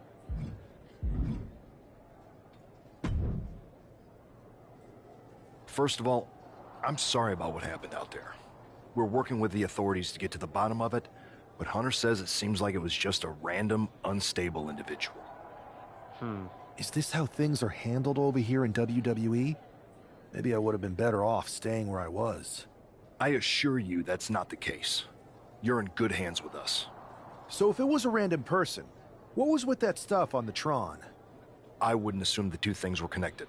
Could have been unrelated technical difficulties. Either way, I don't think it's anything to worry about. Better to focus on the positive and move on. I can handle my own strategy on how to deal with this. Thanks. I'll set up a match for you next week on Raw, and it'll be against a local competitor you'll be sure to dominate. After that, no one will be talking about what happened tonight. Are you sure about that? Because what's to say it won't happen again? But anyway, so we have two people here. We got CM Punk and Troy Simpkin. Let's talk to Punk first. Hey, you alright? I'm okay. I know we didn't cross paths too much at our former workplace, but it's good to see a friendly face here. Anyway, it's wrestling. On to the next thing, right? Listen, I know management wants us to brush things like this under the rug, but I'm not sure it was a one-time event. Besides, how does some random person get access to the Tron? That's what I said. Look, if I were you, I'd keep your head on a swivel. I'm just speculating, but this could be the start of something bigger. I honestly agree with that. I agree. I'll be ready if and when something happens again. Alright. And now Troy Simpkin, what you got, brother? That attack came out of nowhere. Are you okay? Hey, Troy. I'm a lot more angry than I am hurt. That's actually what I wanted to talk to you about. The perfect way to blow off a little steam. You got any idea who was under that mask? Because that's who I'd like to get my hands on. I do not. However, since I got promoted, which was definitely based on merit, not because Roman Reigns landed on me at WrestleMania and Triple H felt bad about my numerous injuries. I wouldn't be surprised if that happened in 2K24, but I haven't played that game, so I'm going to assume it's a bit of a reference to a spoiler, but whatever. I've been put in charge of booking the matches for our live events. Oh, great. Congratulations? You should be congratulating yourself, because I've got my eye on you to be the main attraction for our next big tour. I appreciate it, Troy. But I'm focused on figuring out who jumped me, and then enacting some very disproportionate revenge. That's exactly why you should compete in some live event matches. It's the perfect opportunity to sharpen your skills and max out your abilities. Trust me, you won't believe the kind of rewards you'll get with live events. Fine, Troy. Next time you have a live event opportunity, hit me up. You're the best. Thanks so much. You'll find me waiting for you when I'm ready to book the next bunch of shows. Can't wait. Alright, this is where we'll get we talked about the live event shows at some point. Tune in next week when the first overall WWE draft pick, El Sombra, makes their WWE debut on WWE Raw.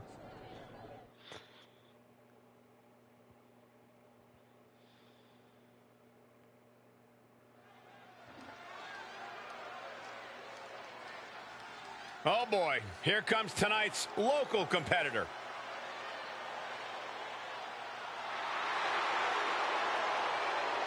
The following contest is scheduled for one fall. Making his way to the ring from Louisville, Kentucky, weighing in at 260 pounds, Adrian Bach! I'm not really fond of most local competitors, but this is more like it. What was this guy's MMA record, Saxton?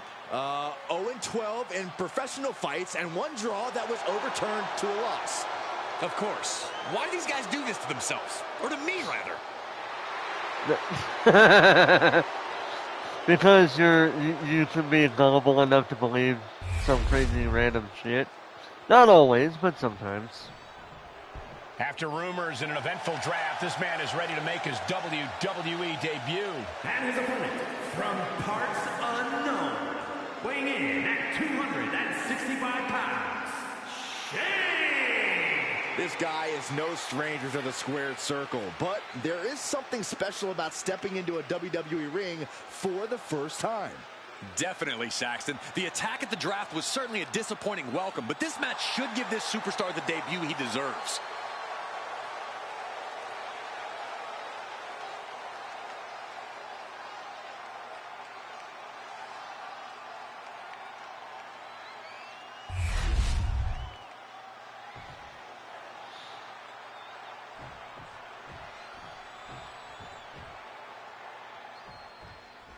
I'm sure that our newest superstar and #1 draft pick is thrilled to get into the ring and put the events of last week's draft behind him. If a fraction of the hype is real, the attack at the draft will soon be nothing but a speed bump in what will likely be a long and fruitful WWE career. A career that should start with flattening Adrian Bach, who drew the short straw to end up as sacrificial roadkill. In the corner, and an elbow for good measure. Going up to the turnbuckle here. From the top. Elbow drop. And Buck took a battering there. Yeah, but I don't think he's all too worried at this point in the match. Oh, man. Uh-oh. Head. Nothing fancy there. Adrian looking helpless to every attack. Yeah, Buck's got to slow down this assault.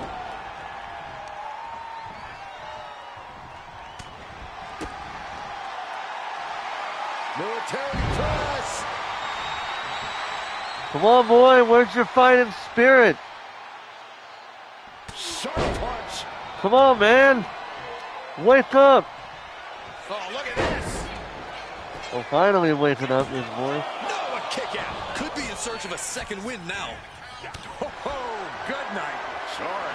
Oh, you want to play these games? It's popping off. Turns that in his favor. It looks like we've got ourselves a brawl here. Looks like a hockey fight's just broken out. Ooh. The willpower, the sheer guts of these two. Each exchange just sapping the energy from these two. Exhaustion setting in, and neither one of them is letting up. Bad, Things have just gone nuclear. Warheads landing on the front lines now. And just like that, the scales are imbalanced. Boom, right in the button. Adrian looking helpless to every attack. Yeah, Buck's got to slow down this assault. And bam! What a combination. And what is this finisher again? Let's see.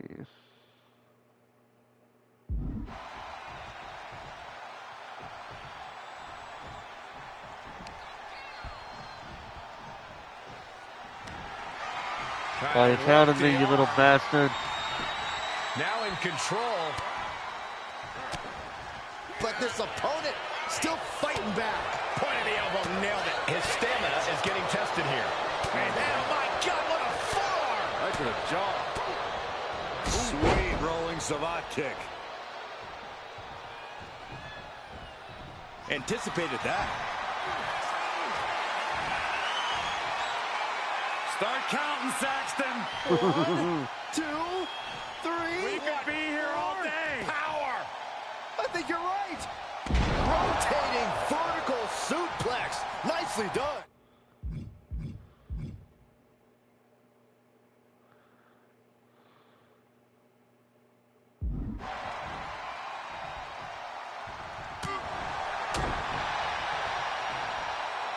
Two-handed choke slam. Oh, look out. Oh, my. Apron senton.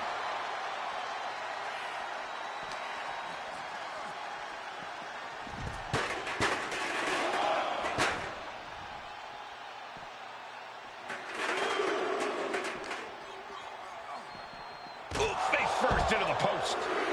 Here we go, cleaning up the announce table. We know what's coming next. This match is getting more chaotic by the second.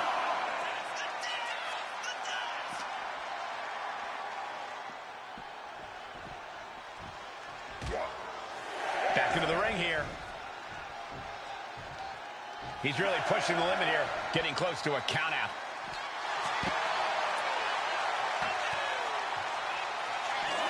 Buck comes right back at him. Return fire on Adrian. Boom, what a punch. Oh, no, they're coming this way. The Dominator.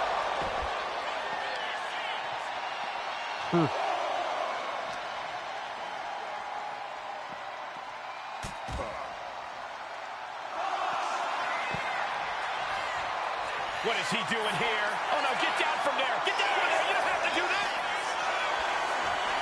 On you so far. Powerbomb to the table. And the announce table has imploded. Nothing but carnage out here. I'm just happy everyone ringside is safe. This is getting out of hand. And back in. He was dangerously close to being counted out of this one. They might be able to put this one away right here. And he kicks out of the pin and one. I can't believe it. He just won't go away. Man. He pulls off the reversal. Quick thinking that. Up across the shoulders. Feature.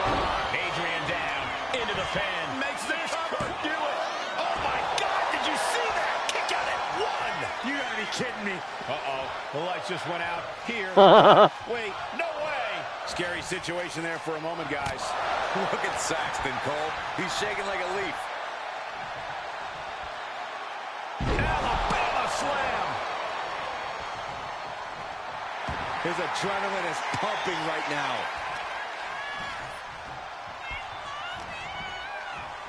Oh, he's got him here. Oh, dude, look at the bruises on this man. And a sidewalk slam.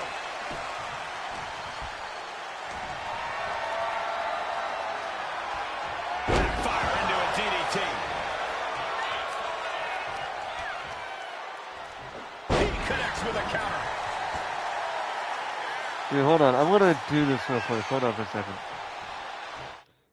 I'm gonna, oh, damn it. I wish I could show this, but, I can't. Shoulder tackle. Dude, look at the bruises on this man's body. What a punch. That's how you stop your opponent. And further punishment getting aimed at the skull here. It's a good target. Damage done there is felt throughout the entire body. As we'll set up in the corner of the ring. Buck comes right back at him.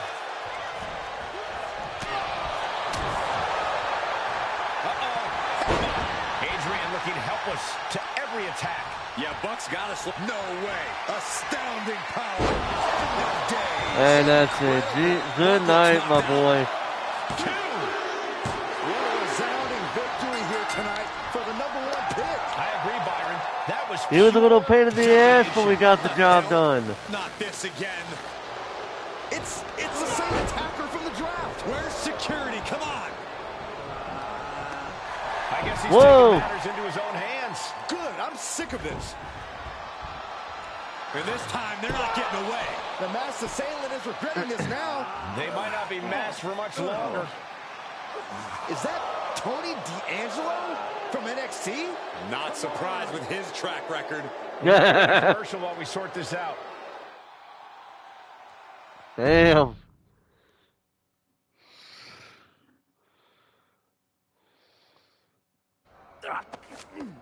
That's enough! Sit down and stay there. What are we gonna do with him? We're going to get some answers. And we're going to get them right now. Oh. You have no idea. I have a lot of ideas. And now we're going to start figuring out which one of them is accurate. Start talking. The new era has arrived.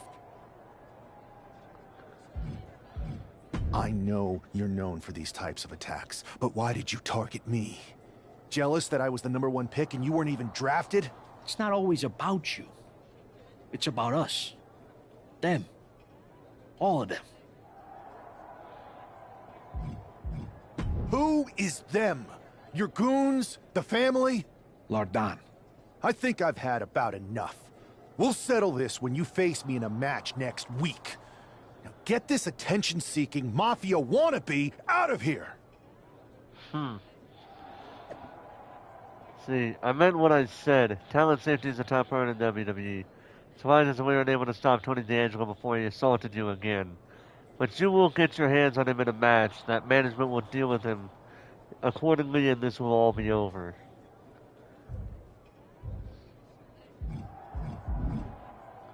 Alright, Punk, what you gonna say about this? So you got the bad guy, huh? Looks like it. I know Triple H and everyone is telling you this is over now, but I still think there's more to come. Yeah, I think so too. I think so too. I don't think D'Angelo would do this on his own. Whether it's his family or someone else behind the scenes, there's gotta be other people involved. Exactly. And the entire roster should be on the lookout. I know I will be.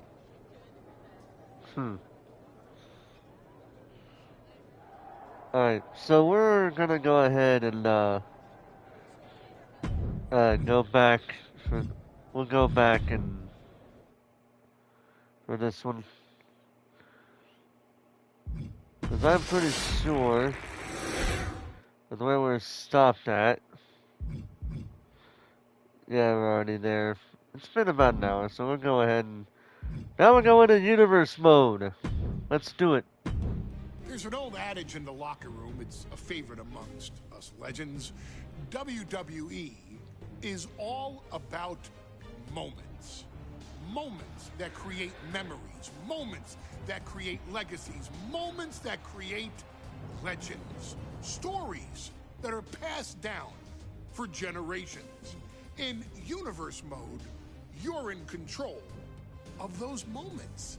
Play as a WWE superstar to cement your place as the greatest of all time.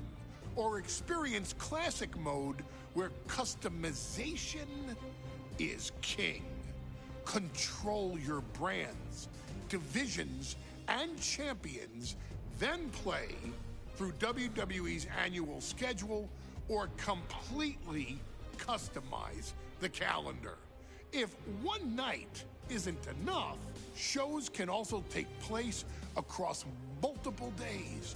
And if you feel like reliving the Monday Night Wars, you can even assign multiple shows to the very same day. Pay off storylines by pitting superstars in rivalries and choosing actions like ambushes, cash-ins, and cutting promos to decide what actually happens in the ring. But wait, the options don't stop there. Oh no, bring in superstars, championships, and shows of your very own or other players' creations. The possibilities possibilities are endless. And now, the time has come to make your own legacies and legends. Ladies and gentlemen, my name is Paul Heyman. Welcome to WWE 2K25 Universe Mode.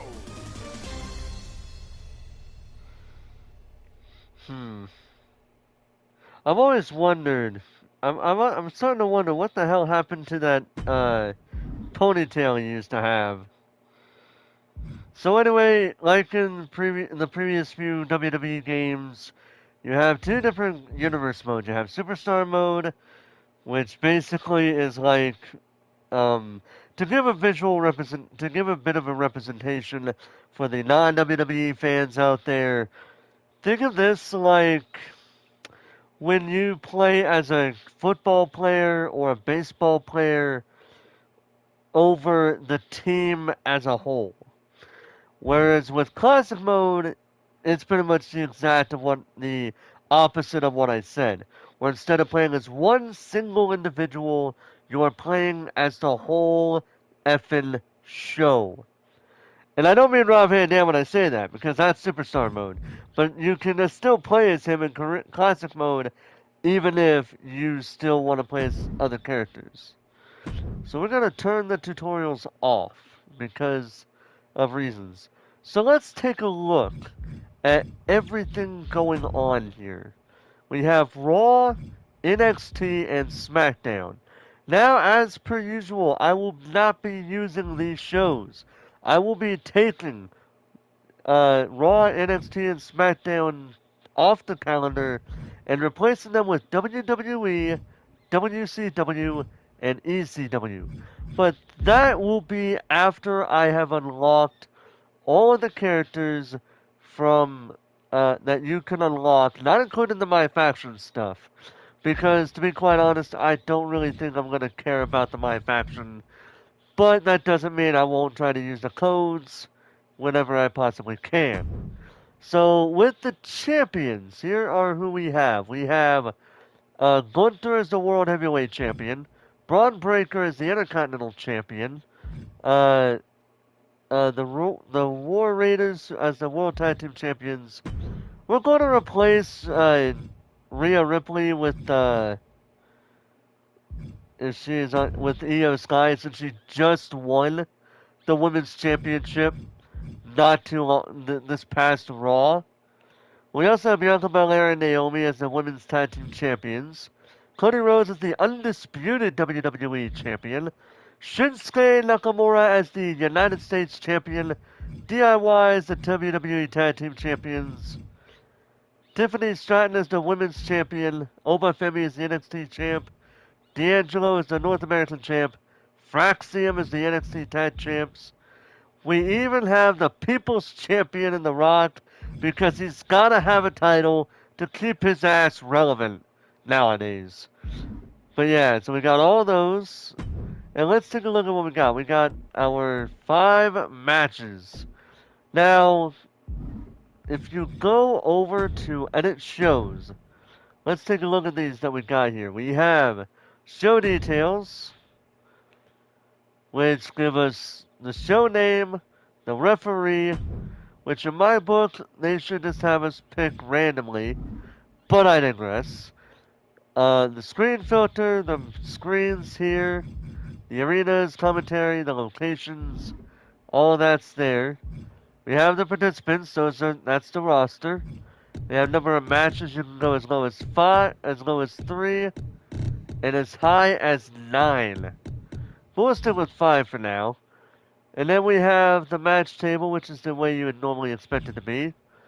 They've got the championships, divisions, power rankings, and what day it's going to be on. Now, alongside that, we have superstars, tag teams, rivalries. These are for any rivalries that you want to set up for your shows. Then you have your options. These are self-explanatory. You can do classic mode, superstar mode, managing superstar frequency every 4 weeks, 8 weeks, 12 weeks, every PLE, never. But also with classic mode, we have intergender wrestling, which is a thing that I have said in a poll that I set up uh, a few months ago, about a month or two ago. It was around the time when 2K25 was first revealed.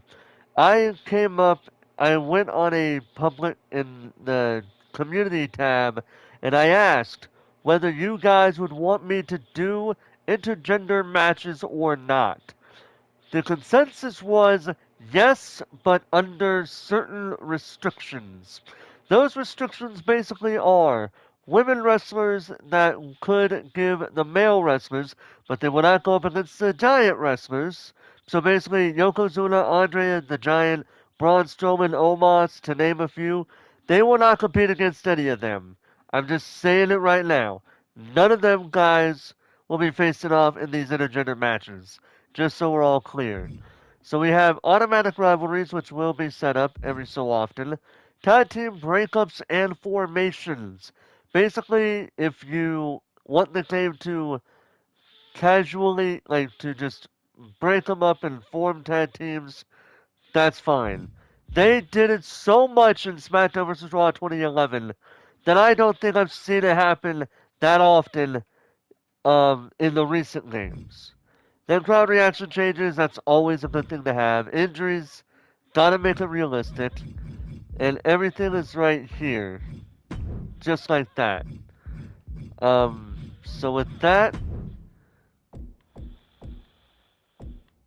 with that, here's what we're going to do.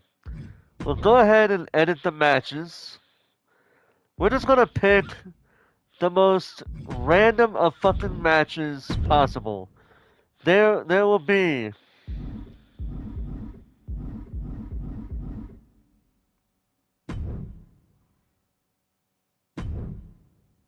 so it's gonna be Sami Zayn versus Seth Rollins for first match.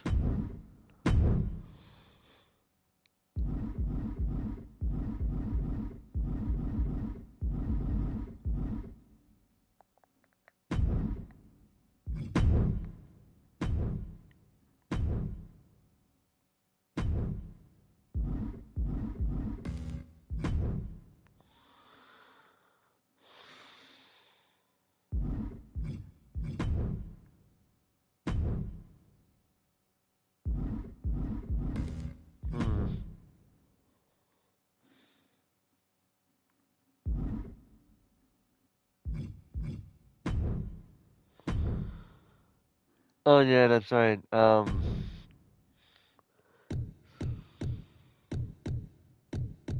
Huh. So this is interesting.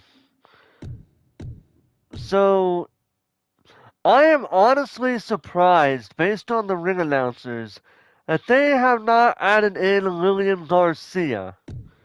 Because if I remember correctly, and somebody can correct me on this if I am incorrect about it, isn't she the ring announcer for WWE SmackDown? I'm sorry, but I just kind of find it ironic that that's the case.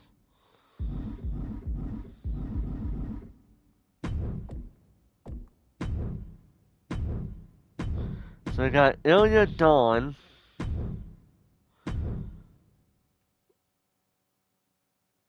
Otis is Otis a super heavyweight? Let me see. Yeah, so we're not doing no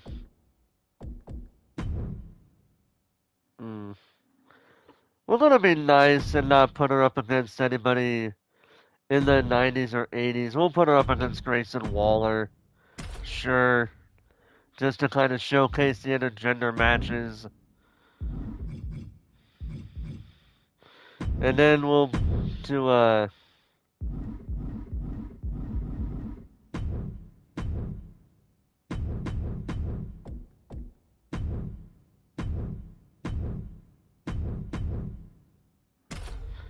Becky Lynch versus Lyra Valkyria. We'll have this be a tag team match right here.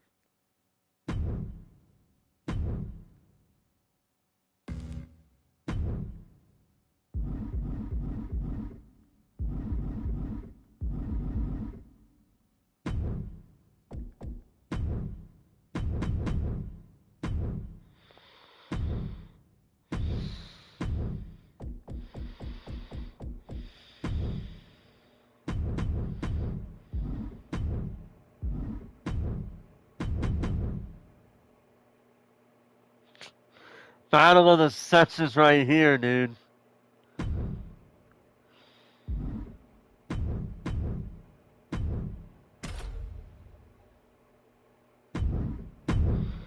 Hold on.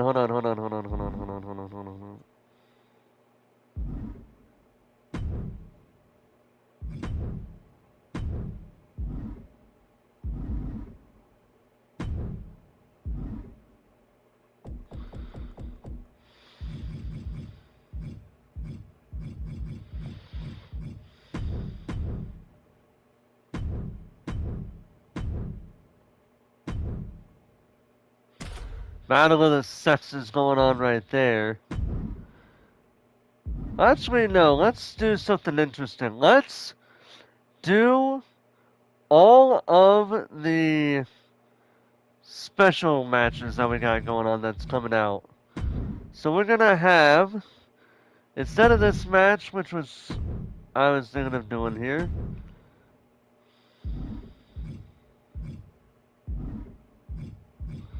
we're going to have, where is it?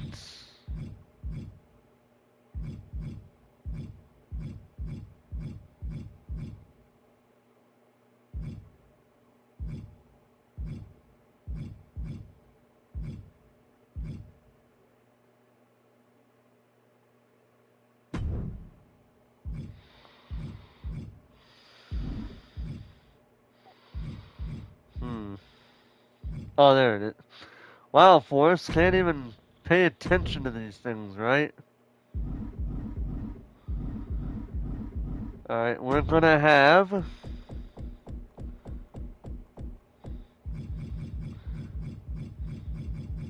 oh wait, do I not have Ken Shamrock unlocked? No, I do not. Alright.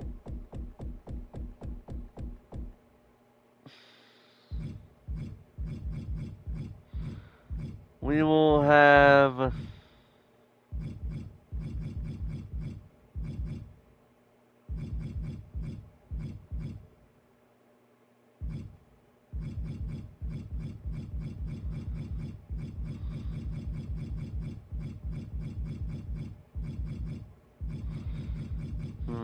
of the people that I currently have,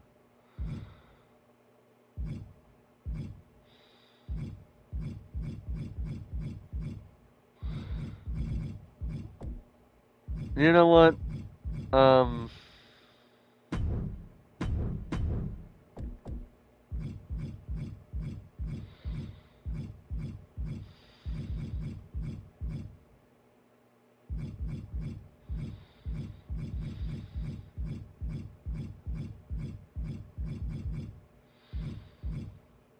hmm.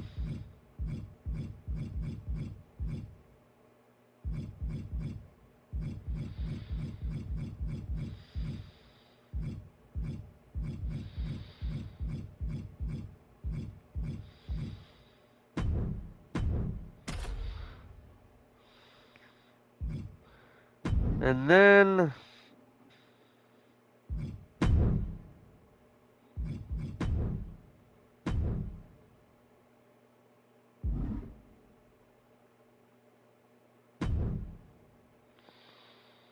hmm.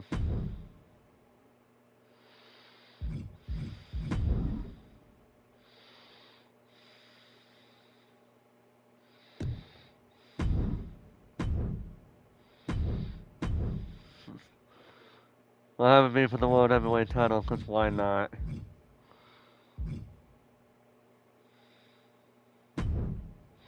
So there we go. These are our matches for this show, just to showcase what Universe Mode is basically all about. Of course, you have promos, but do you really think they're as good? I mean, like, it's good because, you know, the commentary does let you know what they're talking about. At the same time, it's not good because you don't know what they're talking about if you were to turn off the commentary. What the hell? But let's go ahead and get started with the show real quick just to see how this goes. Starting with Sami Zayn versus Seth freaking Rollins one-on-one. Let's do this.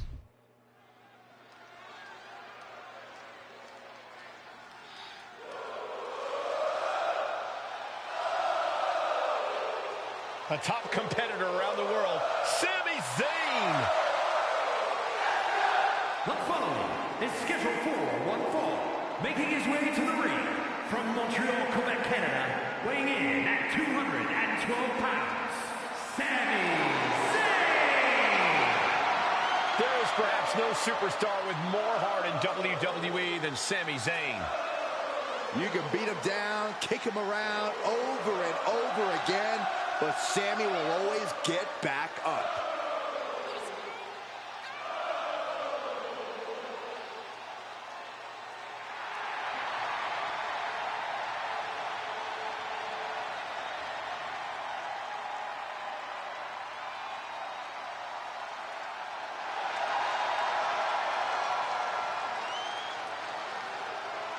So you see all these different things you can do, and then you can just go back to the regular camera.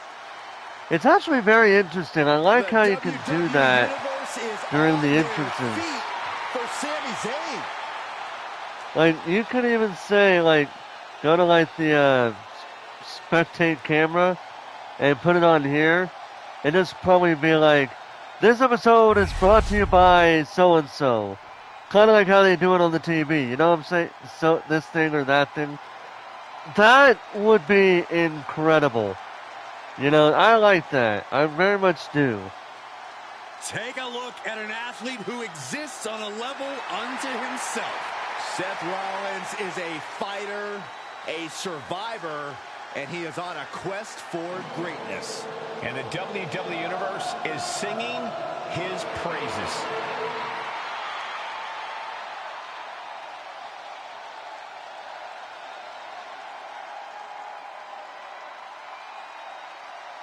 And his opponent from Davenport, Iowa, weighing in at 217 pounds, Seth freaking Rollins.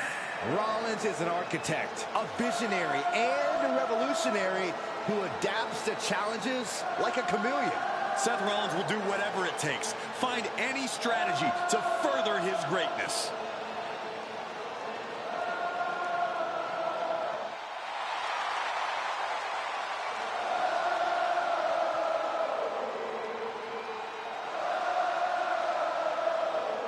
You know, this is exactly what would happen in real life.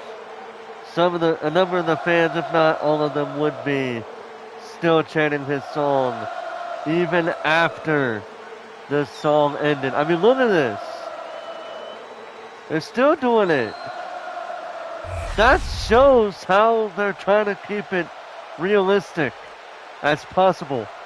With one exception, with The Undertaker. And all these other... And Sami Zayn hyped and ready to go in this one-on-one match. There's just something about Sami. Once he's in that ring, it's like a switch flips. The heart of a champion and the competitive edge to boot, Sami's always willing to compete like his body and soul are on the line. Surely that takes a lot out of Sami, but it's also that fighting spirit that allows him to have such a meaningful connection with the WWE Universe. And then there's the always confident Seth Rollins. When you're as good as Seth freaking Rollins, you have every right to be confident, Saxton. It's only people like you that mistake his confidence for cockiness. That was a showing of control and aggression, something they'll want to keep up. And a stop to the gut, too. Damn.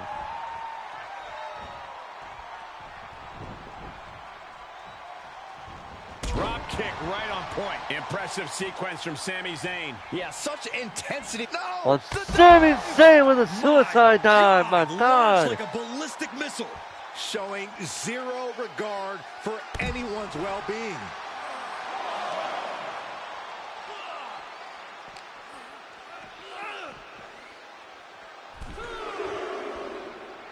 He's headed to the top now. From the top. Double axe handle. Shoulders And down. Seth Rollins just stood there like an idiot. Cover. And a shoulder in the air. He clearly has no intention of staying down. Oh, he timed that counter well. And Seth is finally able to mount some resist right into the pin. He's able to kick out before two. He's not even close to being done yet. Oh, what a clothesline. And now he's looking to lock in this submission. Unmitigated demonstration. A single leg camel clutch and a great counter. Oh, what a DT.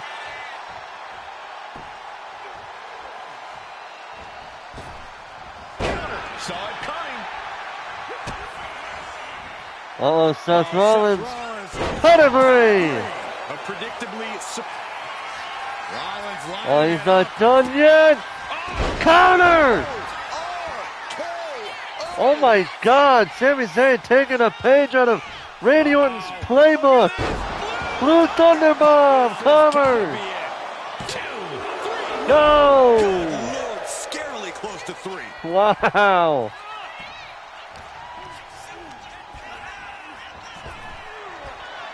Oh, missing the mark.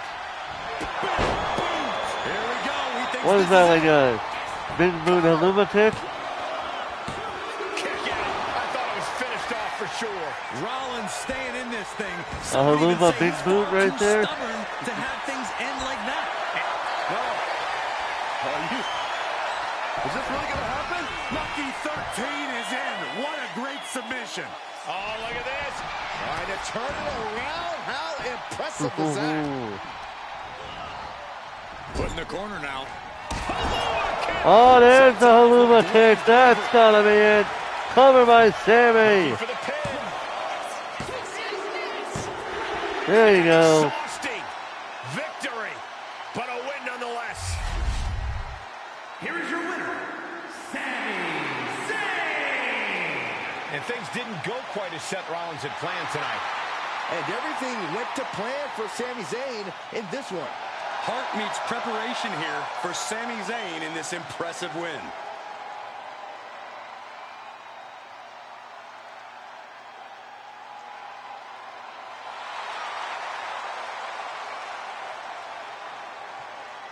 All right. Also, if I remember correctly, this was the first time in since in the 20. I don't know which game did it last, but I think this is the first time where we can actually do a rematch for the for a match. But I digress. We're moving on. Now for the intergender match, Isla Dawn versus Grayson Waller 1-on-1. Let's see how this goes.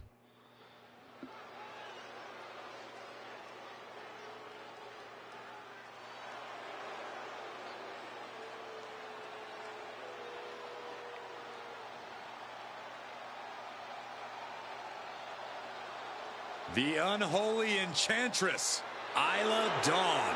A superstar who claims to be guided by spirits. The following contest is scheduled for one fall. Making her way to the ring, representing the Unholy Union from Glasgow, Scotland, Isla Dawn. Dawn boasts over a decade of wrestling experience. She came up in the UK independent scene.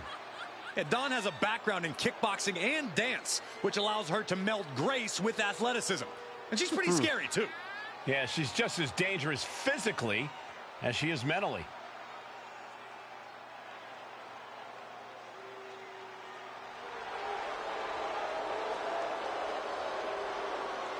A tag specialist and multiple-time tag team champion, but just as dangerous on her own. Was part of the first ever Mae Young Classic, but got eliminated first round. She's become even more vicious and dangerous since. because she's singularly focused and willing to do whatever it takes to get what she wants.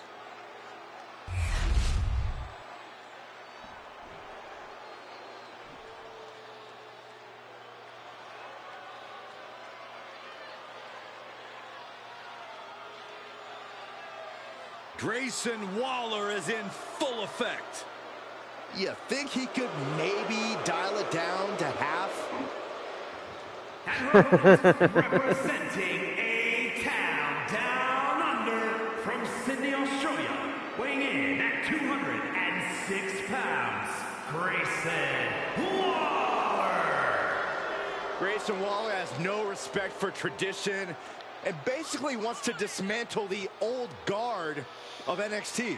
I fail to see the problem. Saxton, you better respect Waller because he's the future of NXT and WWE. Like him or hate him, Waller can do some amazing things in the ring, and I can't wait to see it. Alright, let's see who's going to win this match. The man or the woman? I also want to see what this height difference is. A man from down under, Grayson Waller, Oh, not looking too. to impose Not, his will on his opponent obviously, tonight. she has the smaller body shape, but she's actually not that. Not that short compared to him when it comes to the height. In an opponent is a bigger mental hurdle than you might imagine. Yeah, Corey, Grayson Waller. For the record, we're only doing this match because it was. Yeah, but casting a dark It is an shadow from the other intergender match side and of it the is a new ring match type. is Isla Dawn. An intimidating Like I said before, there will be. Dawn's a real threat in the ring. There's really no telling there what will kind of be. black magic she's going to pull out at any given time. Restrictions for the women wrestlers. To where basically whoever you believe could give the men a run for their money would be the ones that would be facing them in these intergender matches. Not every woman. I made that question. Just disrespectful. Where it was asked what you guys would want to see done. Make you fight even And the most popular choice was yes, do intergender matches, but put restrictions on them. Skin will cause him to get sloppy and leave himself wide open. It would also be a fitting taste of his own medicine for Waller. Planning something big here. Flying from the top. Finds the mark with a leg drop. Hit that with everything. Wait a minute.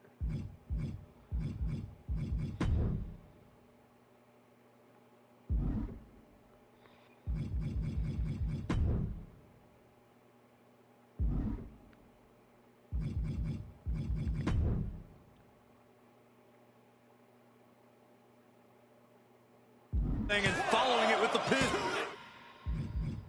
She kicks out with authority after two. The end was in sight. Oh, this is just too far. Get some control in there. And got away with that one. The fight is being taken to Isla. Dawn's being systematically worked on. Great balance displayed by Waller. Whoa! Away. That's Grayson just doing what WWE pays him to do. And he does it very well. Getting that shoulder up now is huge.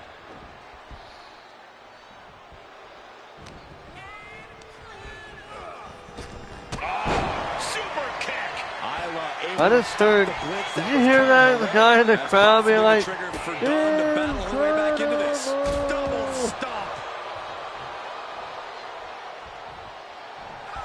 Block the arm drag, rolls through, pinning combination. He's able to beat a 2 count. Unbelievable display of will in the late stages of this matchup. Goodness gracious. On his grapevine, trying to step through. Here it comes. Tequila sunrise. Trying to break out of this grip and is able to do it. Escapes the hold before irreparable damage is done. Oh, driving the elbow. She's starting to struggle. Back and forth we go. Ooh. Just teeing off with that fight forever vibe. Two titans trading strikes and refusing to back down. Neither competitor is backing down. Ooh. Oh. The willpower, the sheer guts of these two. Who will break first? That is the question. That's going off with everything they've got now. Ending this test of wills with a big exclamation. For the victory. She kicks out with force. There's some shock in the arena after that kick out. Great balance displayed by Waller. The hard away.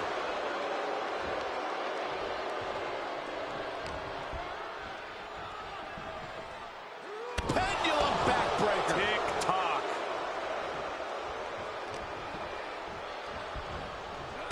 Clubbing blow to the back. Strong forearm. Well, there she goes.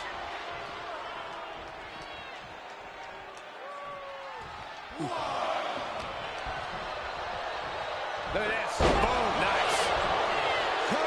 Cover. There's two. An exhausting match, but a victory he'll savor forever. Here is your winner, Grayson Waller. Very impressive victory for Grayson Waller. Yeah, Isla Dawn's going to have to go back to the spirit board after this one.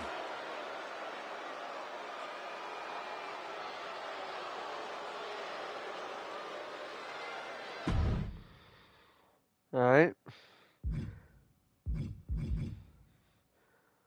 Next up, Becky Lynch versus Lyra Valkyria.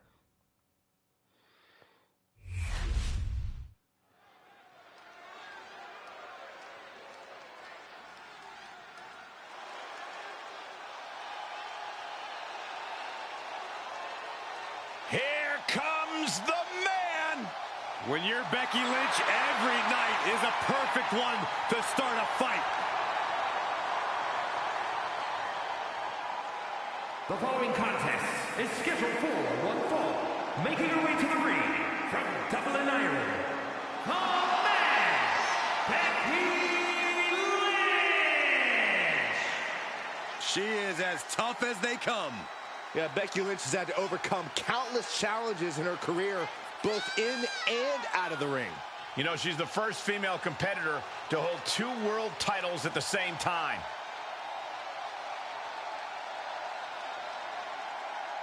Became the first women's double champion when she beat Charlotte Flair at WrestleMania. Yeah, but every once in a while, that much confidence can be detrimental, especially when you're a target. Everyone wants to make a name off of the man.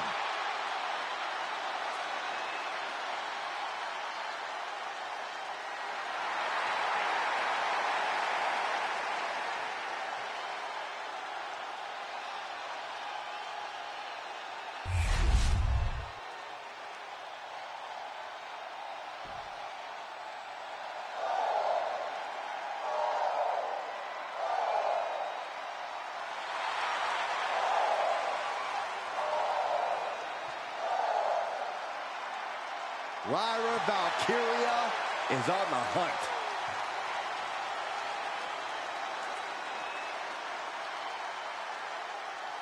And her opponent from Dublin, Ireland, the WWE Women's Intercontinental Champion, Lyra Valkyria.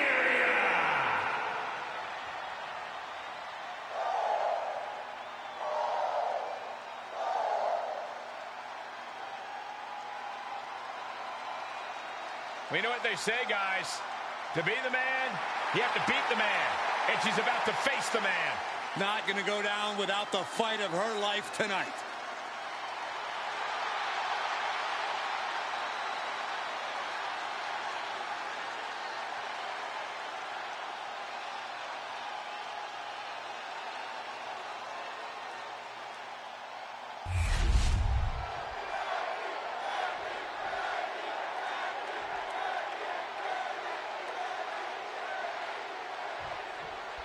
There's the bell, and we have Becky Lynch set for action here. Such a long list of accomplishments for Becky, and she's nowhere near done yet. Completely revolutionizing women's wrestling has definitely solidified her as a surefire Hall of Famer. Not just a revolution, Corey, but an evolution as well. Few superstars can even dream of the staying power that Lynch has achieved. Lyra Valkyria is the real deal, though, and you can't expect her to back down from this fight. She is the hunter, and she's always looking for her prey.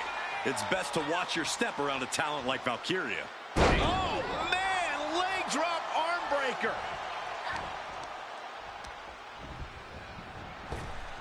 Boom! Read that one. Ooh. These two are clearly fired up, going blow for blow. So much pride, so much resiliency on display. It looks like we've got ourselves a brawl here. Ooh! Looks like a hockey fight's just broken up. Giving up now is not an option. They have to finish this. Each exchange just sapping the energy from these two. Oh, man.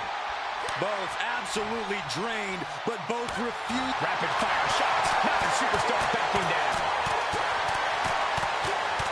And that'll end this exchange right there.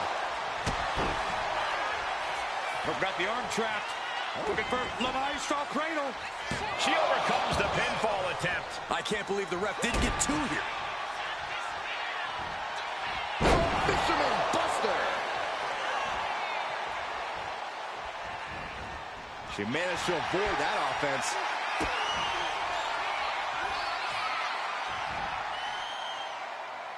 What a slam. Michinoku driver.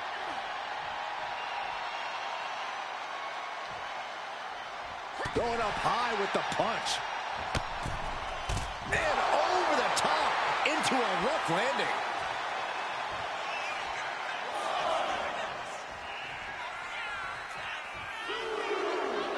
And Lyra Valkyria is revving this crowd up. Hung out to dry. She lost some of her stamina at this stage. No denying Becky's desire inside of a fight. This arm breaker. Ooh!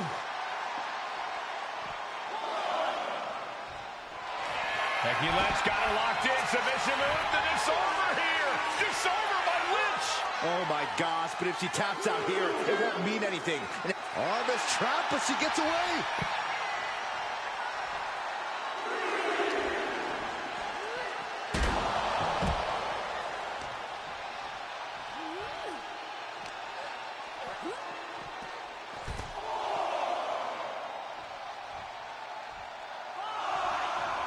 She sees her rising to her feet. This is her opportunity. Look at this suicide dive. Went straight to the outside and landed right on the target. A textbook example of high risk, high reward right there. Up high. Look out below. Took a leap of faith and connected perfectly. This could be just what they needed. And now gets tossed into the ring. Oh, this could be it. They could end it right here. Fights the shoulder up and one. Somehow still has the energy for a quick kick out.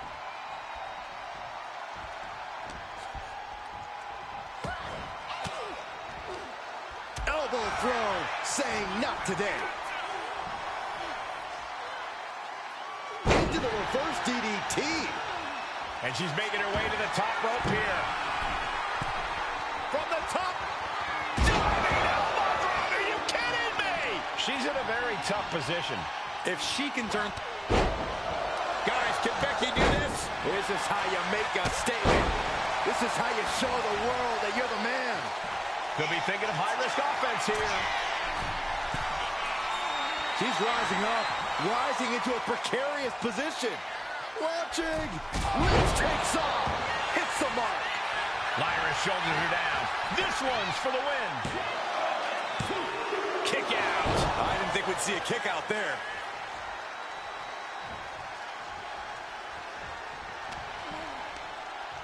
Or a pump handle. Pump handle coming. Boom. Incredible suplex. Lynch. Diving leg drop by Becky Lynch. And Becky has that look in her eyes after that. Becky Lynch wins. Here is your winner, the man, Becky Lynch. Becky Lynch battles her way to the win here. Lyra Valkyria might have to consider re-strategizing after this one. Well, it couldn't hurt.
Ladies and gentlemen, Mommy's home. Here comes Rhea Ripley.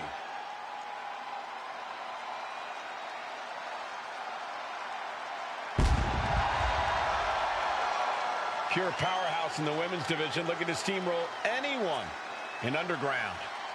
Not concerned with technique, MMA training. She plans on just overpowering her opponent. Well, that's because she believes that power trumps all. She's proven it in the ring, and now she wants to prove it in the Underground. And now she's looking to assert her dominance in the Underground, however she can.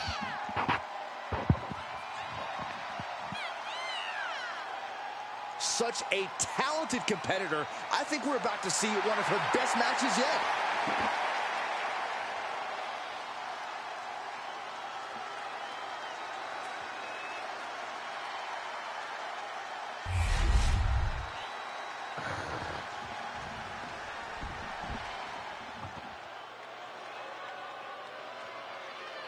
The Revenge Tour continues. Now, this is the place to live dangerously. An Underground match. I'm looking forward to this. Nowhere to run, nowhere to hide. Liv finally has to back up her words. Oh, don't you worry, Cole. She definitely will. Liv is a multi-time champion for a reason. She's won so many history-making matches. Liv is completely prepared for the Underground. She knows she deserves to be atop this division, and a win tonight will go a long way towards that.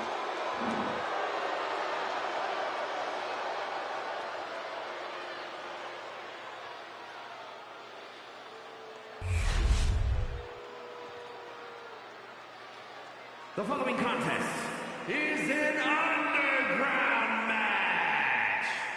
The only way to win is by knockout or submission. Introducing first, from Adelaide, Australia, Rhea Ripley.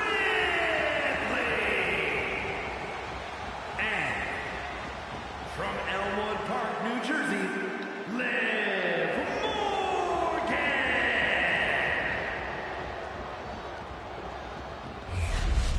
Here we go, and we're all set to go for action in this Underground match. An absolutely lawless match with no rules, except making your opponent tap or nap. A match that definitely benefits the more technically minded superstar. Vicious stomp to the back, and the camel clutch is applied. Prying apart her opponent's fingers, needs to find a way out of this hold. And she does. Blow to the breadbasket. And they're going shot for shot, Michael Malone. Oh! Big shots being fired right now. Neither competitor letting up. Nothing pretty here, just good old-fashioned fisticuffs.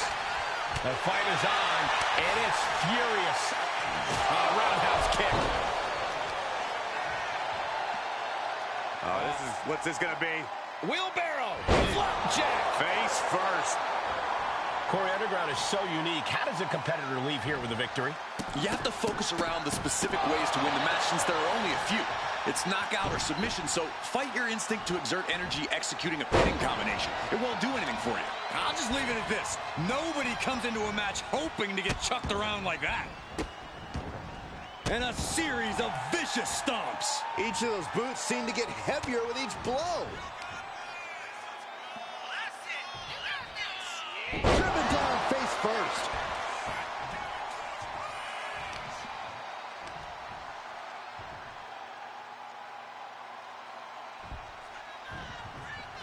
Steering clear there. Ooh, elbow strike. Liv Morgan, a hammerlock. Oh, SOS. That's going to hurt. Morgan looking to shut down the erect. And here we go. Single leg crab. Can they get the grip locked in? Not a position you pressure's on. Gotta get out quick. Oh, what a great counter. Oof. What a boot. What? The airtime. The fearless seriousness. What a ridiculous maneuver to the outside. Reversal from Morgan. Look behind, hammerlock applied. SOS.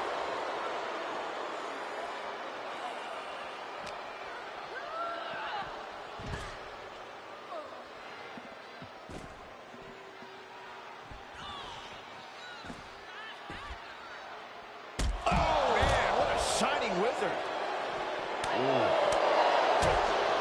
Jumping clothesline. What agility. Oh, excuse me. The jumping complete shot. Face first. Does that finish Ripley for good? Gosh. I think she's looking to end things here. Boom! Oh, yeah, she is really getting fired up. Lands the elbow.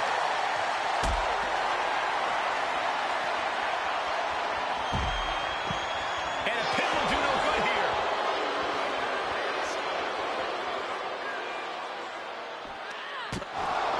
Knockout victory. This one is over. Here is your winner, Liv Morgan! Liv Morgan with a win. Neither one of these competitors is going to be the same after this match, but I'm sure it at least feels better to be the one standing tall. Yeah, but even standing tall doesn't seem like all that great right about now. What a grueling fight.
So normally I'd go and do a match, but I think with the Bloodline Rules match,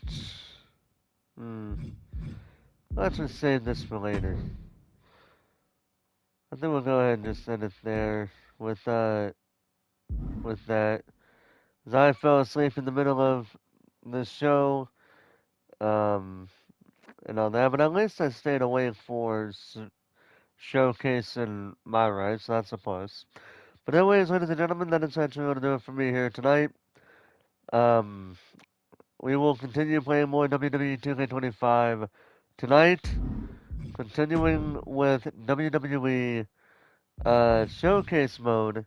Well, actually, no. Tomorrow night we'll play some more WWE 2K25, but this time we will be visiting the island, as well as playing Showcase mode some more. Either way, thank you guys so much for watching. Hope you guys enjoyed, and until next time, ladies and gentlemen, this is Force Wolfle signing off.